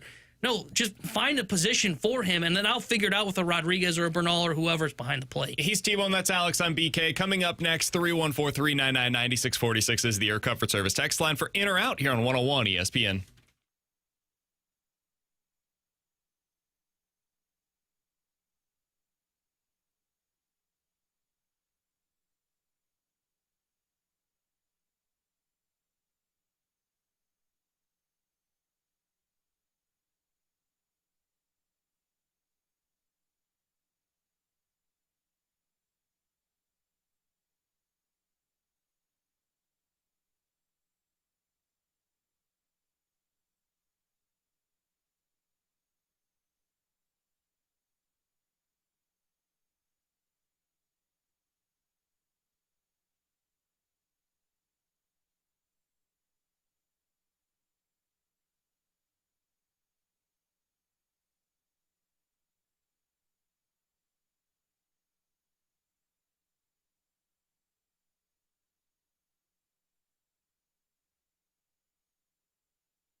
314-399-9646. That's the Air Comfort Service text line for in or out. You guys give us a scenario. We will tell you if we are in or out here on 101 ESPN. All right, boys, we've had a couple of people text something to this effect on the text line. The Chiefs, as of today, would have a top 10 selection in next year's NFL draft. The last time that they did that was Patrick Mahomes. No, he was a top 10 selection, but they were not projected to be in the top 10 that year. The last time that they actually earned a top 10 pick, fair disclaimer there, T-Bone, was 2013 when they selected Eric Fisher, number 1 overall. It was the first year that Andy Reid was in Kansas City. That was not a great selection, right? No. It was fine. He okay. had an okay career? Yeah, he was okay. Wasn't very long, though, right? He stopped playing wasn't he? 4 years ago. So pretty good. Yeah. He's a good player. See, Stick that in your pipe and smoke I a would say he T-bone. was a top half of the league left tackle. He never became like at this point for number a one superstar, but dude, go back and look at that draft. It was not a good draft. The Chiefs are selecting, as of today, number 9 overall. Jeremiah Love is the running back from CBC originally, Notre Dame eventually. In or out, the Chiefs should take Jeremiah Love with their top 10 selection. I'll say in. I know you specifically don't like running backs in the first round, but I think you got to get a difference maker if he's there for the Chiefs, especially after watching them really not have a great running game. They had a good running game, not a great running game. I'm torn with this, though, because I also feel like you need to go out there and get some type of defender, because other than Jones in the front line, man, you've had a rough go about it lately this season. So I think I would say go in on it, though, because he's expected to be such a high-level player. I would say out. I don't think they would draft a running back. I don't think that is something they would do that high in the first round. I think they would either go defensive player, or if they don't like where the board is laying at 9 or wherever they're at, I could see them trading down and gaining more assets. I could see this being a year where they really shoot for assets, whether it's trading that high first-round pick and then maybe moving on from, is it McDuffie they may have to move on from in the offseason? Do that. You just accumulate a ton of assets, and then you just throw a bunch of darts at the board and see what happens for your defense. Here are the running backs selected in the top 10 overall in the last decade. Todd Gurley, worked out. Worked out. Ezekiel Elliott, worked out. Worked out. Christian McCaffrey. Oh, definitely. That didn't work for out. San Fran, it worked out. Yeah. Carolina. Leonard Fournette. No. I mean, you won a Super Bowl. He did? Didn't he win a Super Bowl with Tampa Bay? Well, yeah, but he wasn't the... Yeah. Oh, yeah. Sorry. Jacksonville. I was like, no, he you're right. definitely did not get to a Super Bowl Jacksonville. Yeah, no, not Saquon Jacksonville. Barkley. It worked out, just not for the Giants. Bijan Robinson. He's worked out. And then Ashton Genty last year, too early to tell. I think he's a good player, but come on, like that team is a disaster. The reason I bring that up, when you're drafted as a running back in the top 10, you are typically a special player. If they deem him to be special, and I don't know, Jeremiah Love in college was definitely special. We'll see how all of the testing goes and whatnot, but if they deem him to be special, I'm in. This offense is so seriously lacking any kind of juice that I could see them going in that direction and saying, this is the best way for us to improve this offense. It didn't work with Clyde Edwards-Helaire. Clyde Edwards-Helaire was not the same kind of specimen that Jeremiah Love is. He was small. He was not particularly fast. They thought he was going to be a great pass catcher, and then it never developed at the NFL level. So I'll say in. Alex? Guys, in or out, one of the Blues players in the World Juniors Classic will be traded away this season. One of the Blues players at the juniors? Mm-hmm. Can you give me the list There's of three those of them. players? So you got Juracek, they got a goaltender, and then they have this Adam Jecko. I'll say out. I'll say out as well. I'm curious what's your line. What's your... I'm just curious if you think one of them gets traded. If you're trading them, it's more than likely, if anybody, it's Juracek. It's to go out there and make a significant addition.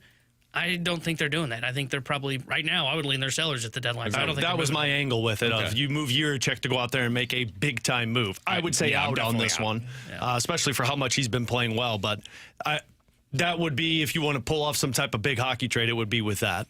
Yeah, I'm out. Guys, in or out, Chaim Bloom will sign a current Cardinal to a contract extension before the end of spring training. I'll say out. I do not think they will do this year. I think next year is the time where you could potentially see it. I could see J.J. Weatherholt as a candidate for that. I could could see Alec Burleson potentially next year as a candidate for that. Mason Wynn could be a candidate for that. Yvonne Herrera could be a candidate for that. They've got some guys internally that would make some sense on the position player side of things, and I don't think they'll do it on the pitching side. But yeah, I'll say out for this year. The Mo era is over, man. We don't give out extensions but anymore. he missed the annual press conference in spring training to hand out a contract. Well, he hasn't done this in the last couple of years either. They kind of got away from this. Didn't they do one 2 years ago, or am I mistaken? I don't think thought so. they did. Maybe not.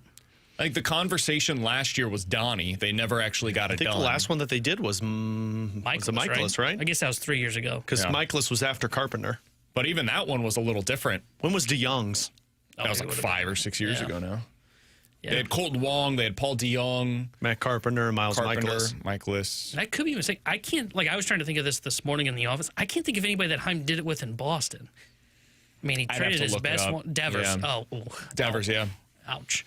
That I'm out on this. Well. Yeah, we're done with that. I don't think he does it either, because I think if he liked the core that much or thought they had a core, he wouldn't have torn this thing down when he took over. All right, 314-399-9646. That's the Air Comfort Service text line for in or out. Guys, in or out from the 314. Nick Bukestad has played his final game as a Blue. I'm out on this. I think he'll be back. Yeah, I'm out as well. I think he'll get back in the lineup when he's healthy. Yeah, they're not going to trade him. He's got another year on his contract. From the 479, in or out, Brendan Donovan will be traded to the Boston Red Sox. They'll say out. Out. I still say the Mariners. Same. Yeah, I would say out. I think he's Seattle, although I'd find it very weird if Heim continues to operate with Boston. 314-399-9646 is the Air Comfort Service text line. From the 636, in or out, Brendan Donovan and Justin Falk are both in St. Louis in April. Out. I think both are gone. I'm out as well. I think Falk gets dealt at the deadline, and I think you're going to see Donovan get dealt before spring training. 314-399-9646 is the Air Comfort Service text line. From the 314, guys, in or out, the 78-degree day in late December is worth the 60-degree drop in temperatures the very next day. Out. I woke up this morning and the high winds knocked a tree down, and it knocked our electrical wire out, and so we were without power from 1 a.m. until 9:30 this morning. It was 60 degrees in my house, so out. That 78 was really nice, though. I'm in. It was amazing. This weekend was so great. It's just, it felt weird. It felt wrong. Yeah. No. It felt wrong. Amazing. Like Get rid of it. My daughters open up the stuff and they're like, Daddy, can we go play outside? And I'm thinking, it's like, no. It's cold. Yeah, I guess you can. It was beautiful. I got to go on a run this weekend. My toes feeling a little better, boys. We're getting back in the groove of things. It was nice outside. It was great. I'm out. Yeah, I'm out. It just, I don't want it to be warm in December. Now I'll take it. It didn't feel like Christmas. I want it to be cold. I want snow on the ground. I want my white Christmas. If it's going to be snow on the ground, or if it's going to be cold, rather, I would prefer it to be snow on the ground. Dude, this weather sucks. Yeah. This wind, it's nasty outside. Yeah. I don't want this. I don't want the 78. Just give me somewhere in between. From 40. The 314. 45. In or out, even though Marcus Freeman just signed an extension with Notre Dame, we will still see another college coach leave for the NFL. Lane Kiffin. Sark, Ryan Day, etc. Out. I don't think any college coach would want to leave for these teams that are available to them right now. I agree. I would say out. If Green Bay opens up, that would become interesting. But There's even then, no way they do that, right? It's Green Bay. I think they could. They got to get their quarterback figured out first. Their coaches, though. Yeah, I think they might here. I could see it. Really? Is there buzz about that? Well, didn't we talk about it a couple weeks ago? This, yeah. Diana Matt Rossini LaFleur was on the hot seat. There was some buzz about it. Maybe you were out when we did that. Sando made reference to it again today in his piece, so I assume that there's still buzz out there about it. Maybe we were out on that. If that's real, he would be like the top candidate on the 100%, market. Yeah. I think there'd be teams that would fire their sitting coach to take him. I would try to convince Andy Reid to retire. Whoa. I'm not kidding. That guy is an awesome head coach. You should go a coach in waiting. I've heard those work. Like Matt Nagy with him now. Anyway, sorry. Where were we at? I would say out, Wow. but if Green Bay opened up, that would be the one where I could see a college coach like a Sark, a Day, considering taking. I think if you're one of those coaches, you do what Mike Vrabel did, where you just wait for the perfect spot to open up. You wait, and Ben Johnson did it. You wait for the perfect spot. Who are these coaches that's getting hired this cycle? Yeah. I have no idea. A lot of coordinators. Who are but I'm saying like college coaches. That would be of interest. I'm not really all that interested in Sark. He hasn't even done that great of a job at Texas. I don't know if Ryan Day's that interesting either, because he was the one that was. And he took over a program. Like, let's just be honest, that thing was running already. And they recruit at such a high. They've got the best players. Yeah. So I think he's a pretty good coach, don't get me wrong, but does he have the same schematic advantages in the NFL? No. His advantage in college is I've got the best dudes. I know people love Freeman. He's been connected last 2 years. I don't find Freeman that exciting of a hire if he did it. He'd be fine. I think you go Freeman because of the leadership qualities that they see. We know my thoughts on leadership. Yeah, I don't know, man. It doesn't matter, right, T-Bone? Yeah. We win with scheme, not heart. I look in the NFL right now, and it just seems like a lot of these teams that are talking about moving on from their head coaches, they'd be better off just sticking with it. Like Baltimore, there's some buzz that maybe Harbaugh's on the outs. That'd be crazy. Yeah. I don't understand that at all. Miami, I think you've got your guy. I don't know how great he is, but I think he's pretty good. And if Mike McDaniel became available, he'd be one of the top candidates on the market right now, immediately. So you're going to fire that dude to go hire who? Joe Brady, the offensive coordinator for the Bills, who Bills fans hate? To hire, I don't know, Matt Nagy, the Chiefs OC? That's your candidate? To go hire the DC from the Packers that's getting run all over by the Ravens? These candidates, Robert Saleh is one of the best candidates on the market. That worked out. That was a New York problem, as we saw. Yeah. Okay. All right. Yeah. It's not his fault Rodgers ran the team. Some guys are just made to be coordinators. Matt Nagy was so much more successful in his head coaching opportunity than any of these other dudes that we're talking about, by the way. So much more successful. Like, not even close. Now, to be fair, not to Matt Nagy, but to the rest of the candidates, I've seen before where someone gets hired and I go, what are you doing? And he became a good head coach. Yeah. Like Dan Campbell was that. Matt LaFleur was that. I didn't think he was a good hire with the Packers. Yeah, he had like a cup of coffee. He was, I think he was the quarterbacks or OC coach with McVay. 1 year with Tennessee. He was the OC in Tennessee the year before he got hired. That's right, Tennessee. Yeah. I was thinking of Zach Taylor. That's who I was thinking of. Yeah, that was a disaster. I think you just throw. I think you can throw a dart at the dartboard. Like McDaniel, I almost feel like you have to move on from in Miami, but they're not going to do it. If Taylor's a disaster, LaFleur's a disaster. Yeah. Why do you always got to take shots at Taylor? What do you mean? One of those guys has a way better resume than the other. It's not his fault his quarterback's always hurt. Yeah. It is his fault, though, that he does not give them a schematic advantage. Well, the organization decided to sign more receivers instead of linemen. Yeah. He doesn't build the roster. That's the GM. Fire him. Sorry, Taylor's not a good coach. All right, 314-399-9646. That's the Air Comfort Service text line to get involved in the show. In 15 minutes, we'll get into the junk drawer here on BK and Ferrario. But next, do want to get back to the St. Louis Blues. Talked earlier today about Joel Hofer, who's going to be starting in net, at least for the time being. Let's talk a little bit about this offense, Alex. Is there a spark that could be added to the offense with guys like Jordan Kyrou and Jimmy Snuggy returning back to form? We'll talk about that next year on 101 ESPN.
Tanner Hendrickson here with the Sports Center update brought to you by Saliga Heating and Cooling. Blues took down the Predators over the weekend. They are back in action tonight as they host the Buffalo Sabres. Well, pregame coverage tonight starting at 6 o'clock with Alex Ferrario and puck drop at 7 o'clock with Chris Garber and Joey Vitale. And the Blues will be without Pius Suter. As they announced earlier today, he will be reevaluated in 4 weeks with a right ankle injury. The Sports Center update is brought to you by Saliga Heating and Cooling, a Daikin heating and air conditioning dealer.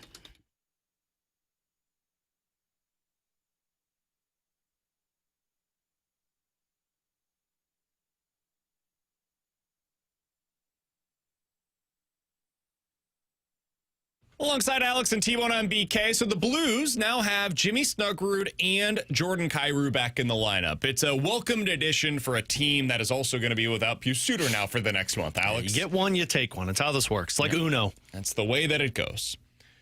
I don't know. I've never played Uno. Isn't that Go Fish? That's close enough. It's fine. Well, no, but you don't have to take one if you have the card that you ask for. Is there another level to this offense? Boy, I sure hope so, because it's been putrid so far this season, Alex. One of the worst in the NHL. I wanted to look this up because I was curious. How much did the Blues offense drop off without Jordan Kyrou in the lineup? They played 10 games without him, and there was some level of decline. You think? They went from 2.5 goals per game with Jordan Kyrou to 2.4 without him. 19% power play with him, 16% without. 26 shots per game with Jordan Kyrou, 25 shots per game without him. So basically 0.1 fewer goals and 1 fewer shot per game. Altogether, the offense didn't look all that much different, if we're being honest. Yeah, like, if you're just neutrally watching the games and you saw the numbers, you'd look at it and be like, yeah, that's the same offense. Yeah, it's been the same all season, with or without these guys in the lineup. Is there another step to it? Like, do you think there's more for this team to give? If we're going to talk about them being a point out of the playoffs because this godforsaken conference is so bad, that's going to be the thing that allows them to take that step. But is it in there, in your opinion? I don't think so. I think this offense is exactly what we've seen, unless Pavel Buchnevich and Robert Thomas get hot. Because Kyrou and Snuggerud, having them back is great, but they've been out for such a decent amount of time that it's going to take a couple of weeks to get back up to the level that they need to. I mean, even Jimmy Snuggerud was having a conversation with Jim Montgomery yesterday at practice. How Monty said, we pulled him away from on the ice on the third period because it was just, he was making some bad decisions. It was slow. You've been out for a while. You got to get back into that game shape.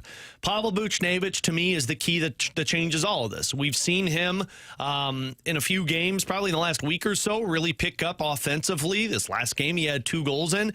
If he starts to perform well, then yeah, I could start to buy into the offense, but I don't think getting Kyrou and Snuggerud back really makes that much of a difference. I think this offense is what it is. It's a team that can get hot in short spans of time, but is never going to overwhelm you with their offensive drive in terms of them just having that elite shot or making plays that are just pulling guys out of their pads. I think this is a team that's probably going to score somewhere between 2 and 4 goals every other night.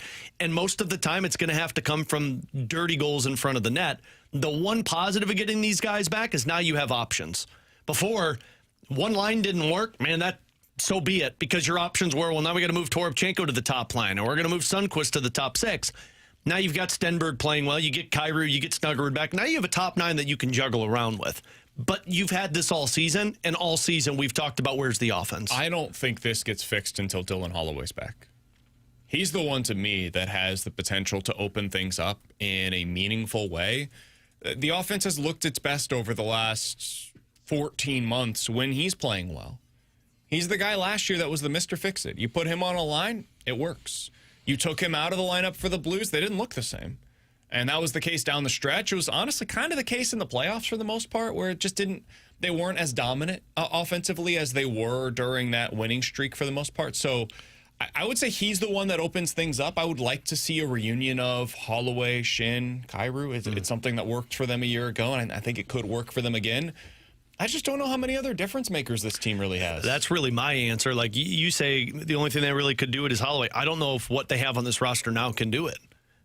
I think it's the same guys as it was last year that did it. But it was only for that small sample size, And like they we've all- talked about. Correct me if I'm wrong. All of them got hot at the same time. I don't think one of them was cold during that stretch that I can remember. Yeah, so I mean, like, to me, I think this is an outside help. I think this is, does Justin Carbonneau come in and does he have the offensive skill set to just score goals? And I think it's wildly unfair to expect that out of a kid. It is, but if you have a guy who has an elite shot like he does, just like we talked about with Bolduc and juniors, just like we talked about with Snuggerud in college. But how has that gone? Well, that's what I'm saying. It's a slow play with it. But you hope, and it's a lot of hope on that, but you're still a couple of years away from that, or you draft somebody in the top 5, or you make a move. I think it's got to be a move. I don't think it's realistic to expect Justin Carbonneau to come up and change the outlook for the offense. If somebody was going to do that, it was going to be Snuggerud. Snuggerud was a higher caliber prospect from a pure goal scorer shot perspective than, according to reports, Carbonneau. And let me be clear. I'm not saying he's going to change it at the beginning of next season. I'm saying he could be that weapon as he develops in the NHL. We might be talking about 5 years from now, though. I mean, it took Bolduc. At that point, we're no longer talking about Kyrou or Thomas or Booch. Like, this entire core is gone. Yeah. Or at least aging out of being what they are right now. If you want this team to reach its ceiling, I think it requires either a trade of significance or a signing of significance or something completely unexpected.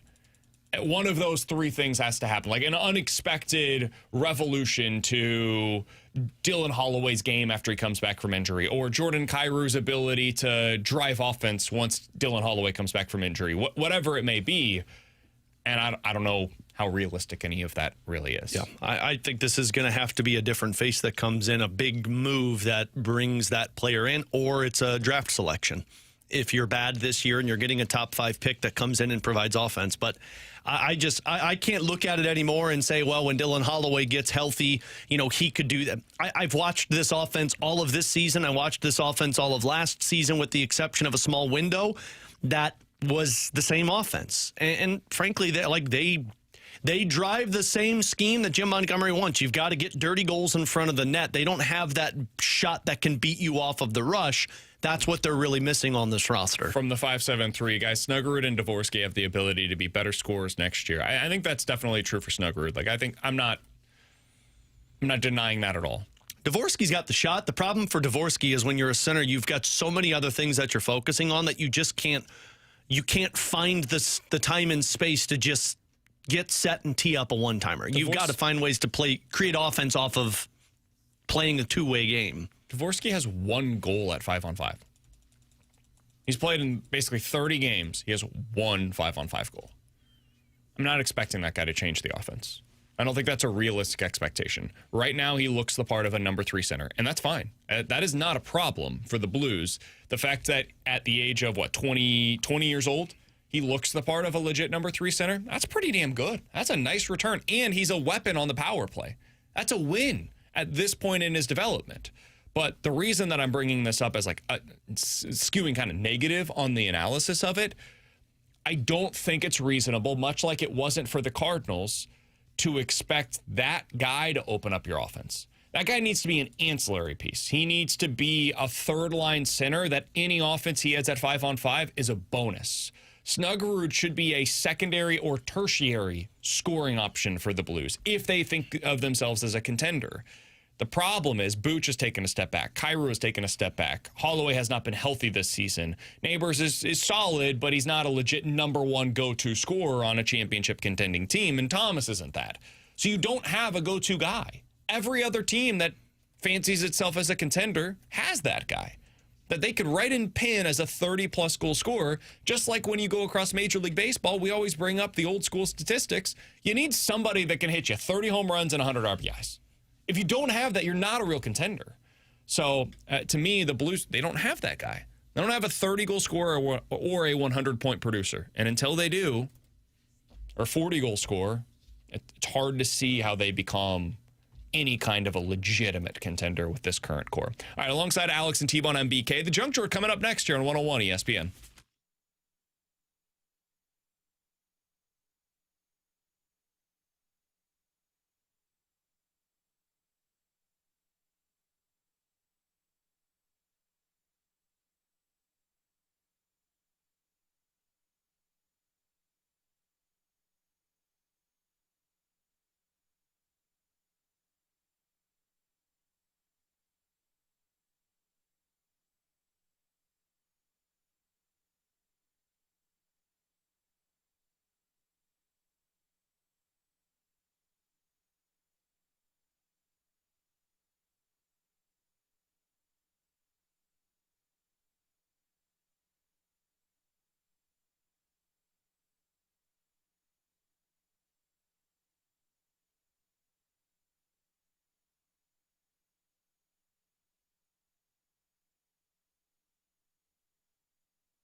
All right, Alex, back in 1998, they asked people to predict what would take place in 2025. What would the world look like by the time that we get to the year 2025? Got to be flying cars. It's one of them.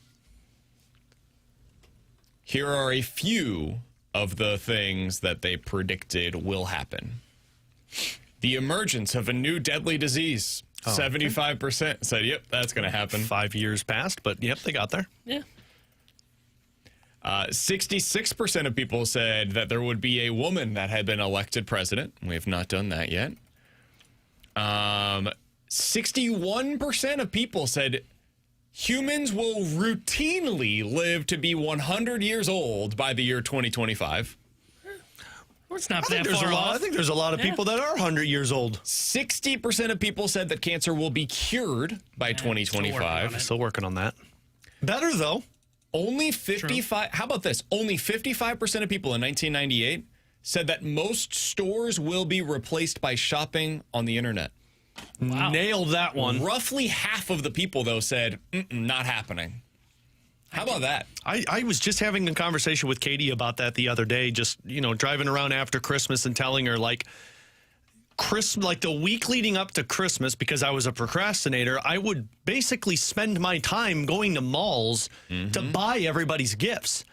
I didn't leave my house once to purchase any Christmas gifts this season. All of Luca's presents arrived via Amazon. Yeah, everything on the porch. Yep. Now, Katie went to a couple of stores to get, like, clothes for the girls, but everything else, toys and whatnot, all purchased online. And, like, man, that was the one thing I enjoyed going to the mall for, was the holiday season. Now, the crowd's not so much, but, like, it was fun to do the window shopping and go in and actually purchase the gifts by hand, but nobody does that anymore. So when we were little, my dad would do this, and my parents were divorced growing up, so we would go over to my dad's house for a weekend to do our version of Christmas, not typically on the Christmas holiday, but like a couple of weeks after normally. So my sister and I would go over to my dad's house. He would give us a specific set amount of money that we had to spend that day. He said, here, we can go to the mall, strip mall, whatever it is, and you guys, you can spend it on one thing, or you could spend it on a bunch of different stuff. I don't care what you end up getting with it, but it's your choice. You get to go to the mall and make all of these purchases. And there was something to like being in person and seeing all of the options that are available to you. It's not the same experience. That doesn't mean that it's better or worse and different. It's just it's different than what it was when we were growing up. Now we still try and do that with our girls, like, again, because now they're understanding Christmas and Santa and things like that. So like when we get those magazines with all the toys in it, we have them sit down and do what we used to do, circle the things that they like or that they would want from Santa, and then we kind of put together a Christmas list. So that part is still kind of a tradition for Katie and I to get to do with the girls. But man, I'm with you. Like, I used to love just going and walking through and looking at what I wanted for Christmas, and now it's like girls look at it, we go online, boop, buy it, and it's at the door. I wonder what that thing is going to be for 27 years from now, right? Like, if we were doing the same thing, let's just make it easy, 25 years from now, in 2050, what is the thing that feels hard to believe today but will be true at that point in time? Because clearly, it felt hard to believe in 1998 that by now, 2025, basically going to the store would be obsolete. It still exists, don't get me wrong, but I would say the majority of shopping is probably done online nowadays, especially like retail shopping is done online. So I will be curious to see, what is that thing 25 years? It's probably AI related in some capacity where we're looking at it and we're like, no. Like maybe it'll like be in Wall-E. Yeah, my kids are halfway there with their new little car that they drive around. 25 years from now, like delivery drivers won't be necessary in any way. You get drones robots, dropping off. I was thinking like either be a drone or like a robot delivers your package. How about you have robots running Christmas parties for you? Like truck drivers, they'll be self-driven. And so like the idea of having a truck driver, not necessary 25 years from now. I don't know if that'll be the case or not. It seems crazy right now. Hope that's not the case. People lose all those jobs. Agreed. It's part of the fear of the AI revolution is like there's going to need to be a new sector that exists. 30, 40, 50 years from now, or years ago, there were a lot of jobs that existed that are gone now because of technology. The tech boom changed the way that we all lived, and now there's a different version of the tech boom. and it is going to change. Like, you go to, for example, a grocery store today, how many people are actually working the line where they're like checking you out? 2 or 3. Yeah. Most of It it's used to be the self-checkout. case where you would go to the grocery store, you'd have somebody that would be checking out And all of your bagging. thing and bagging. Mm-hmm. That was like, for most of us growing up in Blue Springs, there was a price chopper, the equivalent of like a Schnucks or a Deerbergs, basically, the Kansas City version of that. That was our first job. You'd go there, you go to a Hy-Vee, and you'd get your job there. Mm-hmm. And now, those jobs don't really exist anymore, man. Well, and I mean, how about and I'm glad they do this because so people can actually enjoy their holidays. But man, Black Friday used to be Thanksgiving night. We would have dinner, we would have dessert, we would play cards, and my mom and my sister and my aunts and cousins, they'd go shopping, and they would come back at 1 o'clock in the morning and get us from playing cards, and then we'd all go home. Absolutely. And now, again, it's good that people don't have to do this anymore, but now they don't open until the early morning of Black Friday for people to go out. So, like, that part of it has changed to where people just aren't working as much on those. Somebody from the 314 said, just had Wendy's for lunch for the first time in forever, and AI took my order. That was wild. Yeah. That's how most of those places. I mean, there's a Steak and Shake by our house that, I mean, they still have the drive-thru, but if you go in, there's nobody waiting tables. Sure. You go in, you like a put your tablet. order in on the computer, you sit down, and they call your name up, and you go pick up your food, which is weird. Yeah. Now imagine 25 years from now what that looks like. What does travel look like 25 years from now? Travel, for the most part, looks kind of similar today as it did 25 years ago. Like, you still go to the airport, you still get in line, all of that Are you different kidding stuff. me? Have you seen those Tesla trucks? They look like spaceships. Yeah, but I meant like legit I know. long I know. travel kind of looks similar today that it did 25 years ago. Will it look different 25 years from now? What does that look like? We're going to be in those underground tunnels like in the Polar Express. That's right. All aboard! There'll be a lot of still creeps me out. changes that take place that are hard to see currently. All right, coming up in about 15 minutes, the Cardinals post a similar post a similar record next year to what they did in 2025. At least one former Cardinal seems to believe so. We'll let you hear that coming up in 15 minutes. But next, are we already witnessing the end of this Lions era? We'll talk about it next year on 101 ESPN.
Have we seen the beginning of the end of this Lions run? Alongside Alex and T-Bone, I'm BK. It's BK and Ferrario here on 101 ESPN. Alex, as I was watching the game over the weekend, all I could think was, I remember Dan Campbell after their playoff loss last year and how devastated he was. And he talked about how, like, hey, you just never know if you're going to be able to get back to this place. And that's why it hurts. That's why it hurts the way that it does. And now you look at him this year. Dude, they looked broken in that game against the Vikings. The Vikings had 51 passing yards. They had 48 yards lost on sacks. So they had a net. When they dropped back, which was 23 different times, they had a net of 3 passing yards in that game. And they won by double digits against the Detroit Lions. And that speaks to the Vikings defense. It also speaks to where the Lions are right now as a team. It's just not the same team that we have seen in previous seasons. They're now 8-8 on the season. They have a chance to go under 500 this year, guys. That's a disaster, given the expectations that they came into the season with. They've lost 4 of their last 5 games, and some of those losses include to Pittsburgh and Minnesota. Yikes. Alex, is this a one-off? Like, I think most people believe that the Chiefs will get back to where they were, or they'll at least get back to being a consistent playoff team. So maybe this is a one-off for them. Is the same thing going to be true for the Lions, or are we witnessing the start of a new era for Lions football where they're not that contender any longer? I don't know if I'll go that far yet. I don't think they're going to be as dominant as they were last year because they have most of their guys under contract, and I think they got one more year with most of their top performers, Laporta and Jahmyr Gibbs in the rookie contract still. I think you probably got one more year, but they dealt with some injuries on the secondary, but their defense just really wasn't that much fixed than where their issues were the last couple of years. I think you got one more season to try and make a run with it, because then after that year, Laporta's rookie contract is up. Gibbs's rookie contract is almost up. Some of these guys are older in terms of where they're at in their prime of the career. And then on top of that, you're going to have to start adding to certain areas. So I think Detroit can get back to that, mostly because I still see them as having elite playmakers on the offensive side in St. Brown. Jamison Williams is starting to come into his own. Jahmyr Gibbs. Still think Jared Goff is good enough. They got to fix their defense overall, and I think you can do that through a draft if you have a decent pick, but you got probably one more year before things start to get really expensive. Yeah, I think it's probably over, because I like, they need good coordinators. I think that's what you learned this year is this isn't like a Kyle Shanahan running his offense or Sean McVay running his offense where, hey, they only got to nail one coordinator hire. They got to nail both, and they missed on both this year. And I think that's where it comes down to. I look at the Lions and go, Campbell's got to hire 2 guys externally. And, like, good luck pointing out who those candidates are, right? Like, I can't point to somebody and say, like, maybe if he brings in Brian Flores, whose contract's up at the end of the year, okay, maybe he fixes the defense. Well, now he's got to go out and nail the offensive coordinator hire. So I think it's probably over for them. I mean, you mentioned Amon-Ra St. Brown. Still a really good playmaker. Like him. Starting to get older, too, right? Like, wide receivers we see can go like that, snap of the fingers, and it can be done. And Jared Goff is not a difference maker. I think that's the other big part about the Lions is that's not Matthew Stafford behind center for him. That's not Patrick Mahomes, Josh Allen, Lamar Jackson. It's Jared Goff. And Goff is good when everything around him is clicking in place. And as we've seen this year, when things aren't going in place, you don't really talk about him, right? There's no chance of Goff when he's walking out anymore. It's because Goff's not the guy that elevates the offense. The offense elevates Goff. It reminds me a little bit of the Eagles, where the Eagles lost the coordinators and then suddenly everything fell apart. I think the Lions could get back next year to where, like, the Eagles are this year, where they're a contender, but we're not really sure what to make of them. But they have one side of the ball that's really elite, and you wonder, can the other side get there? Who's that hire? Because I do think they need to figure out their offensive coordinator to open things up for them, to re-energize what they're doing on the offensive side of the ball. There is no other Ben Johnson in football right now, though. Like, the next guy is hard to find, and I think that's what they need. They need to go find their version of Vic Fangio, because Fangio is what has made that Eagles defense what it is today. Mm-hmm. They've reemerged as one of the best in the league. I don't know that I don't believe it's as easy to find that on the offensive side of the ball right now. There are a ton of defensive play callers that have been stuck as DCs because nobody wants to hire the defensive mind as their head coach. The opposite is true on offense. Everybody's been hired as these offensive hot gurus over the last 5 to 7 years across the league. And so there's not a whole lot of guys that are available right now, whether it be because they're already in an OC role because they've been pushed up over the years or because they've been elevated to the head coaching position. So maybe if like Mike McDaniel were to surprisingly be fired, maybe he comes over and he becomes that new hotshot coordinator for them. I don't know, though. It's hard for me to foresee, and I think that's what it would require for them to get back up toward the top. I think they've just been passed. I think there are other teams that are better than them right now. There are other teams that have quarterbacks on cheaper contracts or quarterbacks that are just better. And in their own division, like the Bears, I think, are more exciting, more fun. And they've got a really significant advantage in that Caleb Williams is making nothing. He's making pennies on the dollar compared to Jared Goff, and he's a better quarterback than Jared Goff. And they have the play caller that Jared Goff used in order to reach his ceiling with the Lions. So I think the Bears are just going to become what the Lions were, and the Lions are going to be more in that like 9 to 10 win range without being a legitimate contender for the next couple of years. Yeah, I agree with that. Because I just look at them and I think you're right. I think stuck was the right word. And like you mentioned their division, like we didn't bring up Green Bay. I like the future of Green Bay better, I think, right now. Because I look at them and I go, okay, at least they've got the offensive. Well, if they keep them, if they've got the offensive guru in LaFleur, if Minnesota can figure out the quarterback situation, they'll be in a better spot. Because Kevin O'Connell's a really good offensive mind, and we're not talking about him this year because he got it wrong at quarterback with J.J. McCarthy and whatever else they have that's been behind him. Brosmer. Yeah, and he even made him look kind of passable in that game. Yeah. I know you said they netted like 5 yards, but when they needed to, he made one big play. He has 0 touchdowns and 4 interceptions so far this season. Jeez. Look, Kevin O'Connell's making it work. He somehow was able to win a football game with that guy at the helm. So he's won 2. Yeah, that's impressive. And that's the other thing. Like you mentioned, like who's the guy that you go out and hire? Like some of these DCs, like the Bears, they hired. I'm not saying their defense is great, but they hired Dennis Allen, who got fired from the Saints. Made sense, right? We've heard of him being a really good coordinator at the defensive position. You thought maybe he would be able to lift the defense up a little bit higher than what he has been able to do. I don't see that. Somebody's probably, if Todd Bowles gets fired, if the Tampa Bay Buccaneers lose next week, they go, 7-10 this season, and ultimately the Panthers find a way to win that stupid division, the NFC South. Maybe Todd Bowles gets fired. Somebody that has defensive issues this year, they go hire Todd Bowles. That could absolutely elevate your defense to the next level. I just don't see who that guy is on the offensive side of the ball. I guess Brian Dable? Is he the guy? Yeah, but would his offense work with that team? That's because he was the name I thought of originally, but I was like, I don't think that would work. No, not creative enough. I don't think so. Would you at go all. hire? I can't remember if he was a defensive guy or offensive guy. I think he was offensive guy. The Titans coach, Callahan. Mike Tomlin? No. Titans. Oh, got Callahan. fired. I mean, I don't think he does anything for you. But he's an offensive mind, right? Like, maybe he would work. He's like the only other guy that's been fired that's an offensive, quote-unquote, offensive mind that got let go. McDaniel would be one that immediately comes to mind. Even him, I don't know if that system works for him. Zach Taylor, if he gets fired, like, I guess, if that's your idea of an exciting offensive hire. I think Matt Nagy's going to be available this offseason. He's not under contract next year. I don't think the Chiefs are going to fire him, but he's just going to be out there.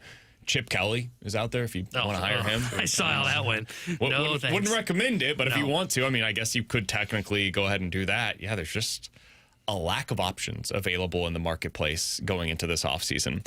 One other quick thing that I wanted to get to, I don't know how much of the 3 o'clock game you guys watched yesterday. I'm obviously not talking about the good one and the Eagles versus the Bills. I'm talking about the Giants versus the Raiders. You didn't keep on Red Zone? Why would I watch that? I didn't yesterday. I didn't even have fantasy football purposes in that one. I was on Red Zone for the early slate, and then I switched over to Eagles versus Bills. I watched the actual game instead of being on Red Zone because I didn't need to see any of the slot fest that was Giants versus Raiders yesterday.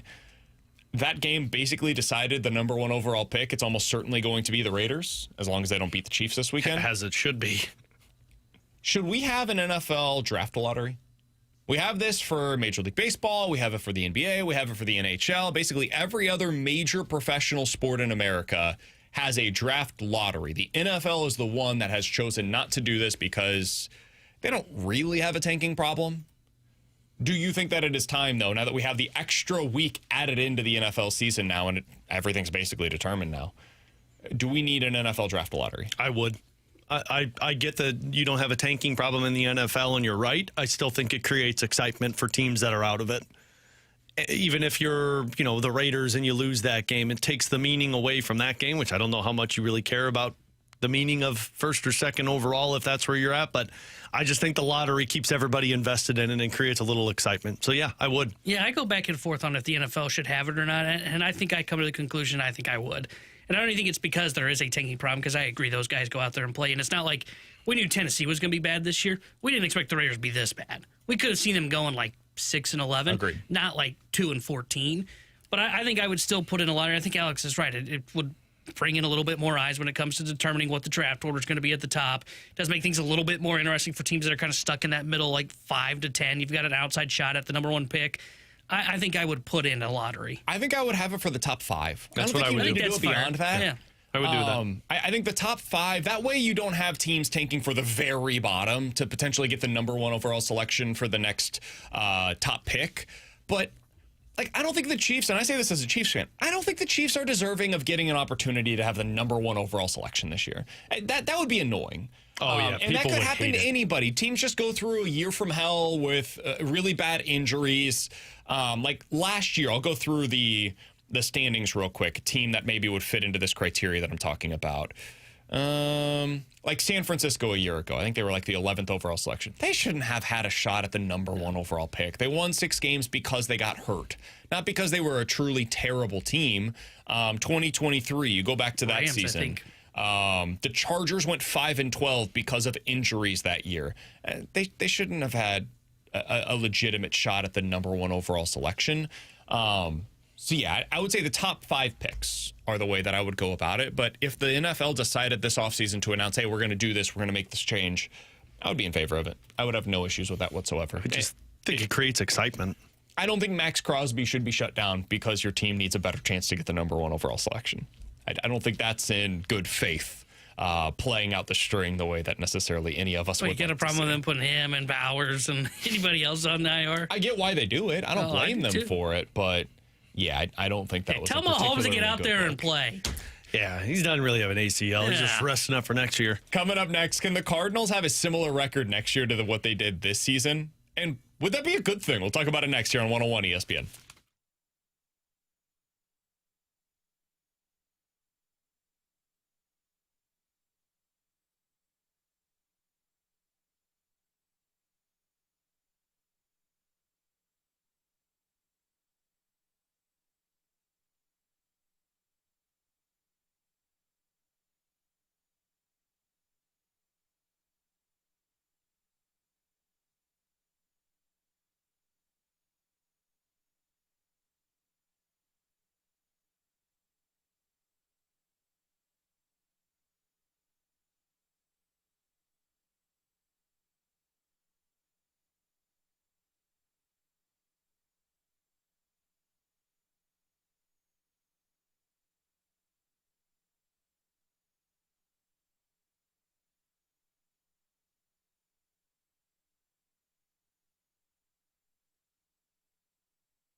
Alex, it is time to open up that Underdog app because it's a day that ends in Y. And when you do so, check it out. See what kind of offers they have for you. When I opened up my app earlier today, I had an opportunity for a 50% profit boost on tonight's Monday Night Football game. So I'm going to go ahead and use that, of course. I've got Colby Parkinson going higher on his rushing and receiving touchdowns. Just got to get one with him. I've got Kyle Pitts continuing his hot trend recently, going higher on his receiving yards. And I like Bijan Robinson to have a ton of receptions tonight. Give me higher on his rushing plus receiving yards. It's all over on the Underdog app. Put those three plays together. It's about 10-1 odds over on the Underdog app. I love it. I got a hockey one for you, too, with Blues and Sabres. Higher on all of these plays. Shen on hits, Hofer on saves, Kyrou and Tage Thompson all with shots on goal. It's easy to use over on Underdog, and you get your entries right. Win up to 5,000 times your cash. So download the Underdog app today. Use promo code BKO to score $75 in bonus entries when you play your first $5. That's promo code BKO. Underdog, make plays, win money. Must be 18 plus and present in Missouri. Terms apply. See assets.underdogfantasy.com/web/play and get terms _DFS_.html for details. Concerned with your play, call 1-800-GAMBLER. Visit www.ncpgambling.org.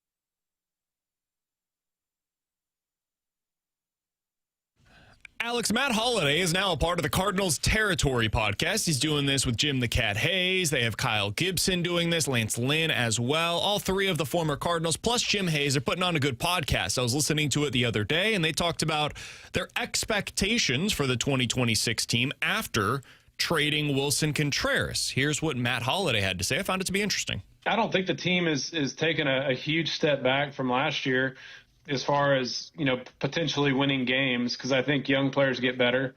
It certainly is going to be. I don't think the fans are going to come back in droves this year, but I do think if some of these young prospects start to show signs of being really good, and then say next off season you go the other way, where you go out and you sign a couple of big free agents, and now all of a sudden, I think the fans might.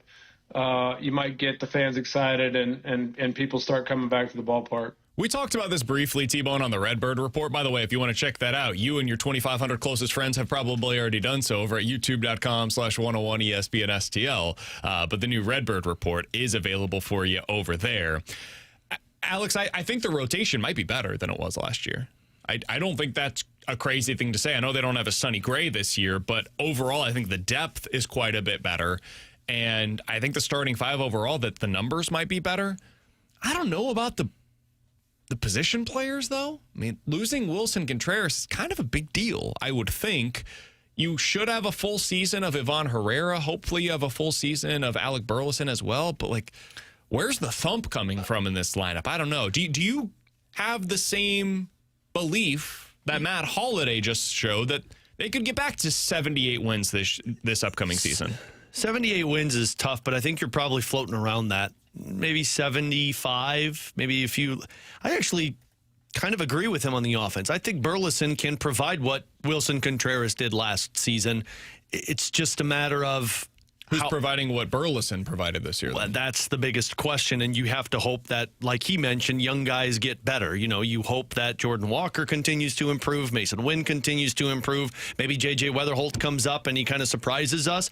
But I think of losing Contreras and Donovan, you hope that Burleson and Herrera can provide that, and then you're looking for secondary offense from other younger pieces. To me, it's an if game.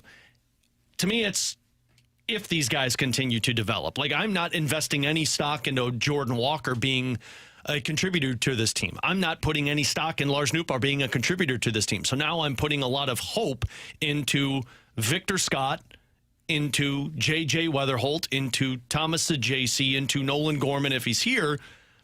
There's upside there, but they haven't shown me enough in terms of consistency. So, I could they? Yeah, I think they could contribute very similar numbers offensively to what they did last year. The pitching is the one that I'm actually a little up in the air about. I just don't know if they're going to continue to make strides in improving and who's filling that void of just giving you innings. See, that's the side. It's ironic. I feel much better about the pitching than I do on the hitting side of things. I think they're fine there. I don't think it's good. The upside, I don't think, is particularly high. I think that's more 2027 conversation than 2026. But I think Dustin May wouldn't surprise me if he has a pretty similar year, just results-wise, overall numbers, to Sonny Gray from last year. Sonny didn't have an excellent season. He was like in the low fours in terms of his ERA.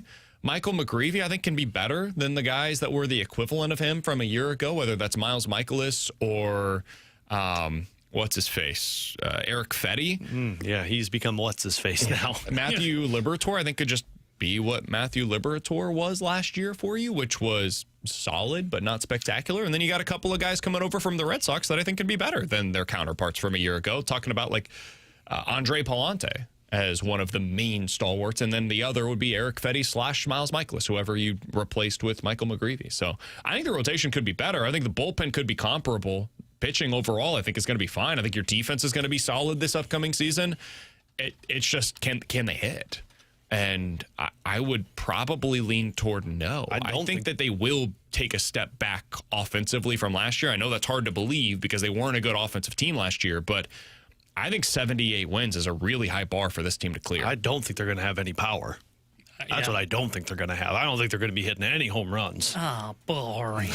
Especially a Bush. As of today, who would you project to lead the team in homers this upcoming season? Herrera or Burleson? I think that's probably what I would go with. T-Bone will go with Gorman. He's going to hit 40 bombs. I don't think he gets the at-bats. Otherwise, maybe. Because Arenado's going to be back? If Donnie and Arenado are gone, he might be one of either your starting second or third baseman. Yeah, even then, like, he's probably just too inconsistent to get there. He would have the best shot because he's got the best pure power on the team. My bet today would be Burley. I don't know if Ferraro will do it because he'll be behind the plate. He might get dinged up and it might pull some of that power down. So I would lean towards Burleson. Somebody on the text line, Dim Hogg, says, BK, what is the floor and the ceiling for Cardinals wins next year? Ooh. BK's not going to like my floor is 100 losses. I think so. And I think ceiling's 75. Oh, I think ceiling's 85. Yeah, I was thinking either 85. I don't think it's likely. If I'm saying ceiling, I mean, that's in the best case scenario, they get to 85 wins next year because so many different things go right. I'd it's say unlikely. Oh, wait, I thought we were talking losses. I was thinking ceiling of losses was 85. Oh, no, ceiling is... No, yeah. I get what he's saying. I don't know what the win total of that would be. I guess it would be like 70... 40-something? 77. Oh. So you think the best case scenario for them is 77 wins next year? Best case is 85 losses. Worst case is 100 losses. Okay. Best case to me, I think, is they get to 85 wins. Worst case is you lose 100 games. Yeah. I'd go 80 wins, best case. Worst case, 100 losses. I would be shocked if they won. I would be shocked if they finish above 500. Yeah. Because I'd be very surprised. Even if, like, we do say, like, hey, all these things click together, like, I still don't know where, like, you don't have a good enough offense. Especially Walker if you ends lose up a guy. piecing it together, and, okay, maybe Wynn has a bounce-back season. Like, still, there's not enough thump in that lineup. And then I look at the rotation, and we talked about this on the latest Redbird Report. Like, the ceiling of the rotation is, what, 20th best team ERA? There's not a lot of swing and miss in that rotation either. And then you're relying on your bullpen to carry you along the way. Like, that, what I just described was the Pittsburgh Pirates. So, like, I don't think that I don't see a path for them to be above 500 this year. I've seen a lot of that on the text line as well. I get it, guys. It doesn't seem likely. I'm not telling you they're going to win 85 games next year. I would not project that. Baseball's weird, and sometimes, especially in a potentially bad division, and this division, once again, has a chance to be that next season, especially if these teams don't do anything in the offseason. There's been basically nothing added to the the Pirates signed Ryan O'Hearn while I was gone. And the Cubs have brought in 100 relievers, all of whom are below average or worse. But like weird stuff happens and teams come out of nowhere to either be better or worse than we expect them to. So that's why I'm setting the ceiling maybe a little higher than most would. I get it. You don't have to set the ceiling there, but I'll go ahead and put it at 85 as the ceiling for the season. The absolute best case scenario, which means you're probably still missing the playoffs in a best case scenario. I'm not setting it very high. And the worst case scenario is you're one of the 3 worst teams in Major League Baseball. Your best case scenario, we're talking about a team that could be in the playoff race. Exactly. I promise you that is not a high bar to clear, guys. Getting to 85 wins is a maybe on reaching the playoffs. Like last year, it would have got you in. In a lot of seasons, it wouldn't. Yeah, the Mets and the Reds didn't get to 85 last year. Mm-hmm. Yeah, the Reds ultimately got in with 83. So it's possible. It's just particularly unlikely. We'll never forget the Reds making the playoffs last year. Coming up in 15 minutes, we'll hit the BK and Ferrario Rewind. But next, how are we going to remember the 2025 Mizzou football season? We'll go ahead and put that to bed next year on 101 ESPN.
Tanner Hendrickson here. The Sports Center update brought to you by Soliga Heating and Cooling.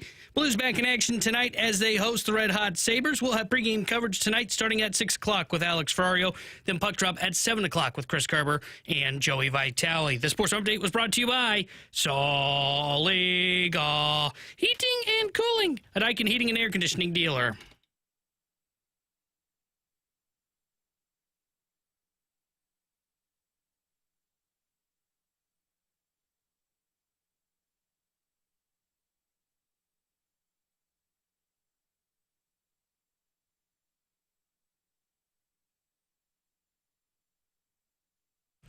Alongside Alex and T-Bone, I'm BK. Let's put the Mizzou 2025 football season to bed. The Tigers finished the year with an 8-5 record. They reached what is kind of the bare minimum threshold for, I don't know if you want to call it a success, but an acceptable season for Mizzou football, which is the 8-win threshold. Alex, how are we going to remember this season, in your opinion? I feel like I'm going to start a fight here on BK and Ferrario. No, you won't. I mean, do it. I'd labeled it as disappointing.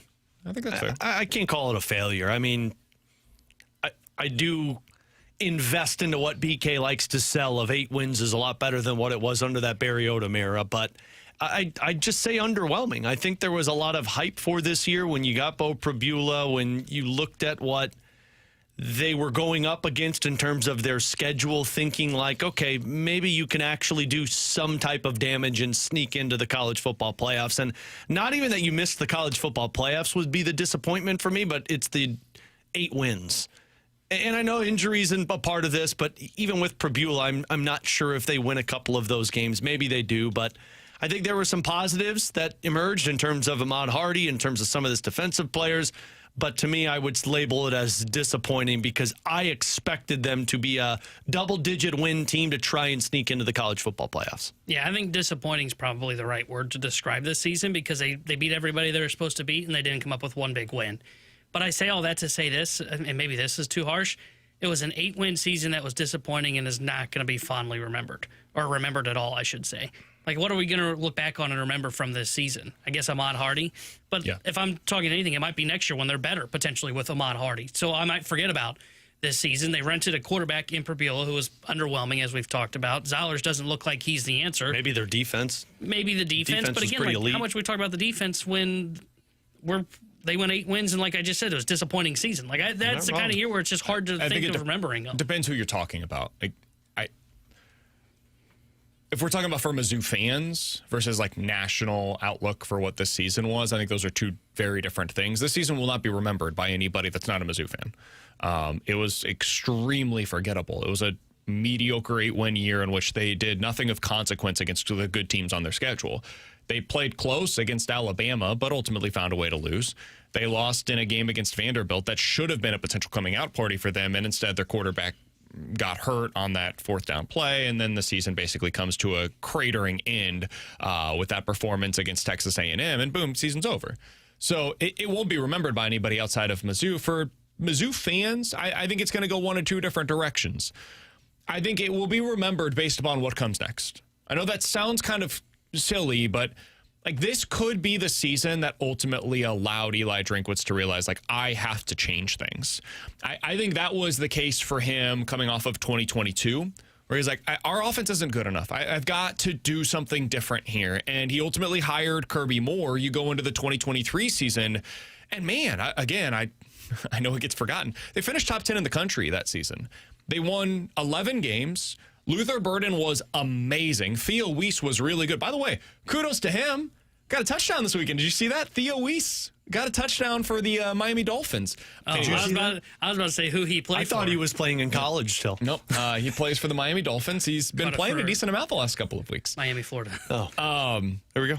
But that 2023 season was possible because Drinkwitz decided to give up the reins to the offense.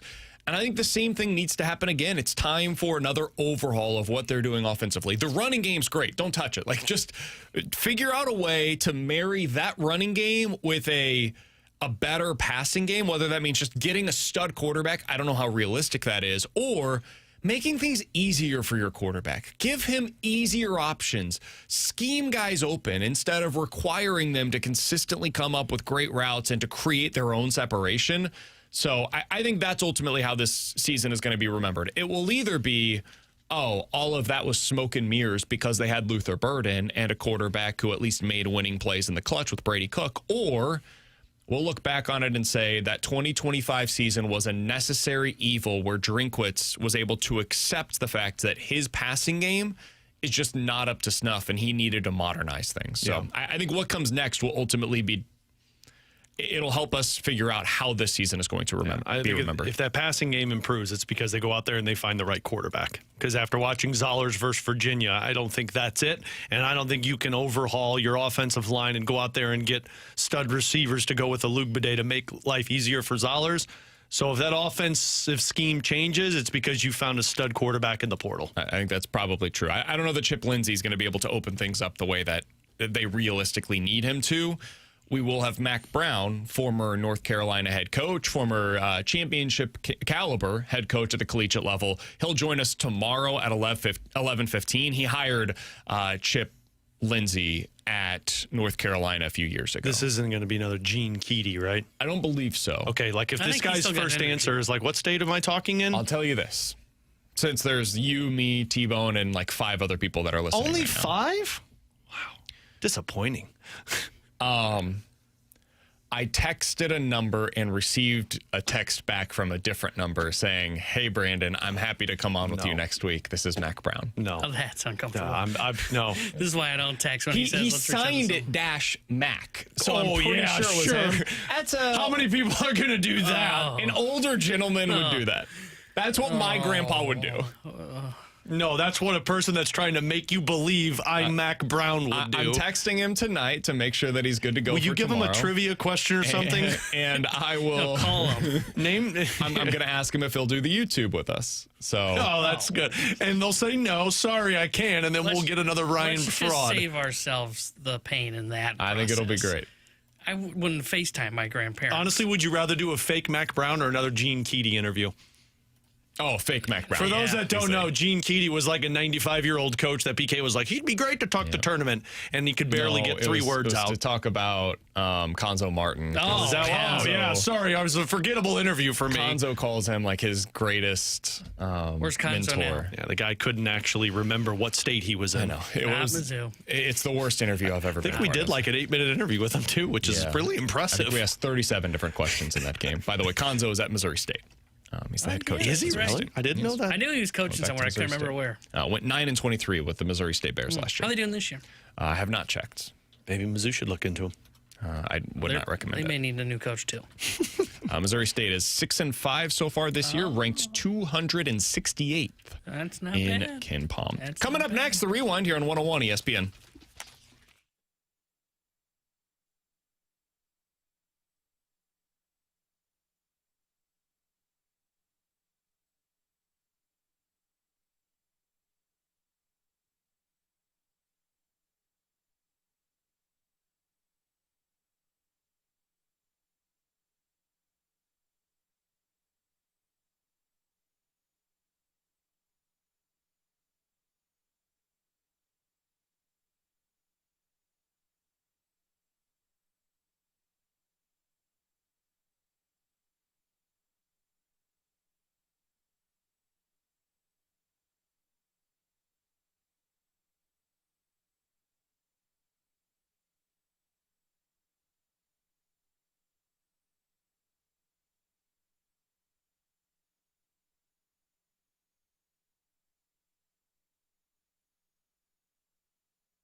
Alex Ferrario with you to talk about my friends out at Classic Air Care. Now we're back into that cold season, which means that furnace is going to start working for you a lot more, which means you need to call the company that's there to take care of you. And that's Classic Air Care, who have been making people comfortable since 1926. And they've been doing so with incredible customer service and knowledge of technicians that have been working in this business for 30 plus years. You hear me say Classic Air Care, and you might recognize by the vans that you see driving around, those orange vans with the penguins on the side. That's the company that's been taking care of my home since 2016. Plus, they've got thousands of 5-star reviews over on their Google Plus page talking about the incredible service that they provide, like this one from Paul. Today, I scheduled an HVAC service appointment. Extremely impressed with Christian from Classic Air Care. Polite, highly knowledgeable, very thorough. Took time to explain his work and findings and left the area spotless when he was done. A true professional. So call them today. Schedule online. Check out the maintenance agreement. It's something that I've been doing since 2016. Twice a year they come out, they maintain that unit for me,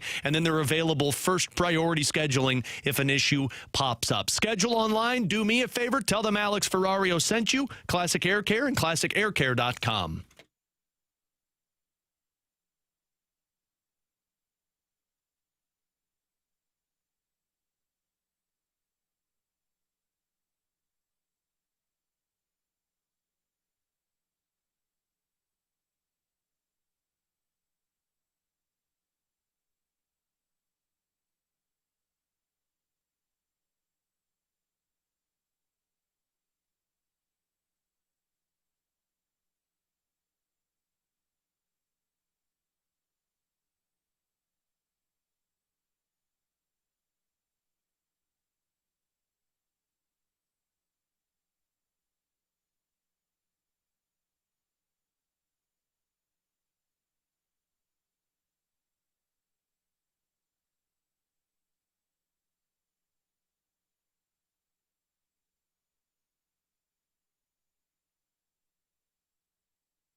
Alongside Alex and T-Bone, I'm BK. If you guys missed anything from today's show, be sure to check it out on the podcast page, 101ESPN.com, and the free 101 ESPN app is where you go to find it. It's all sponsored by Schaefer Door Company. It's 157, your time check brought to you by Clarkson Jewelers, an officially licensed Rolex jeweler. You guys can check out the show, youtube.com/101ESPN STL. Tonight, Rams versus the Falcons on the NFL side of things. Alex, the Rams are a 7-point road favorite in this one. What do you like in this side? I like unders on everything because I got a fantasy football championship that matters. Stafford and Bijan stay quiet. I think the Rams wipe the floor, and this one's done at halftime. I agree.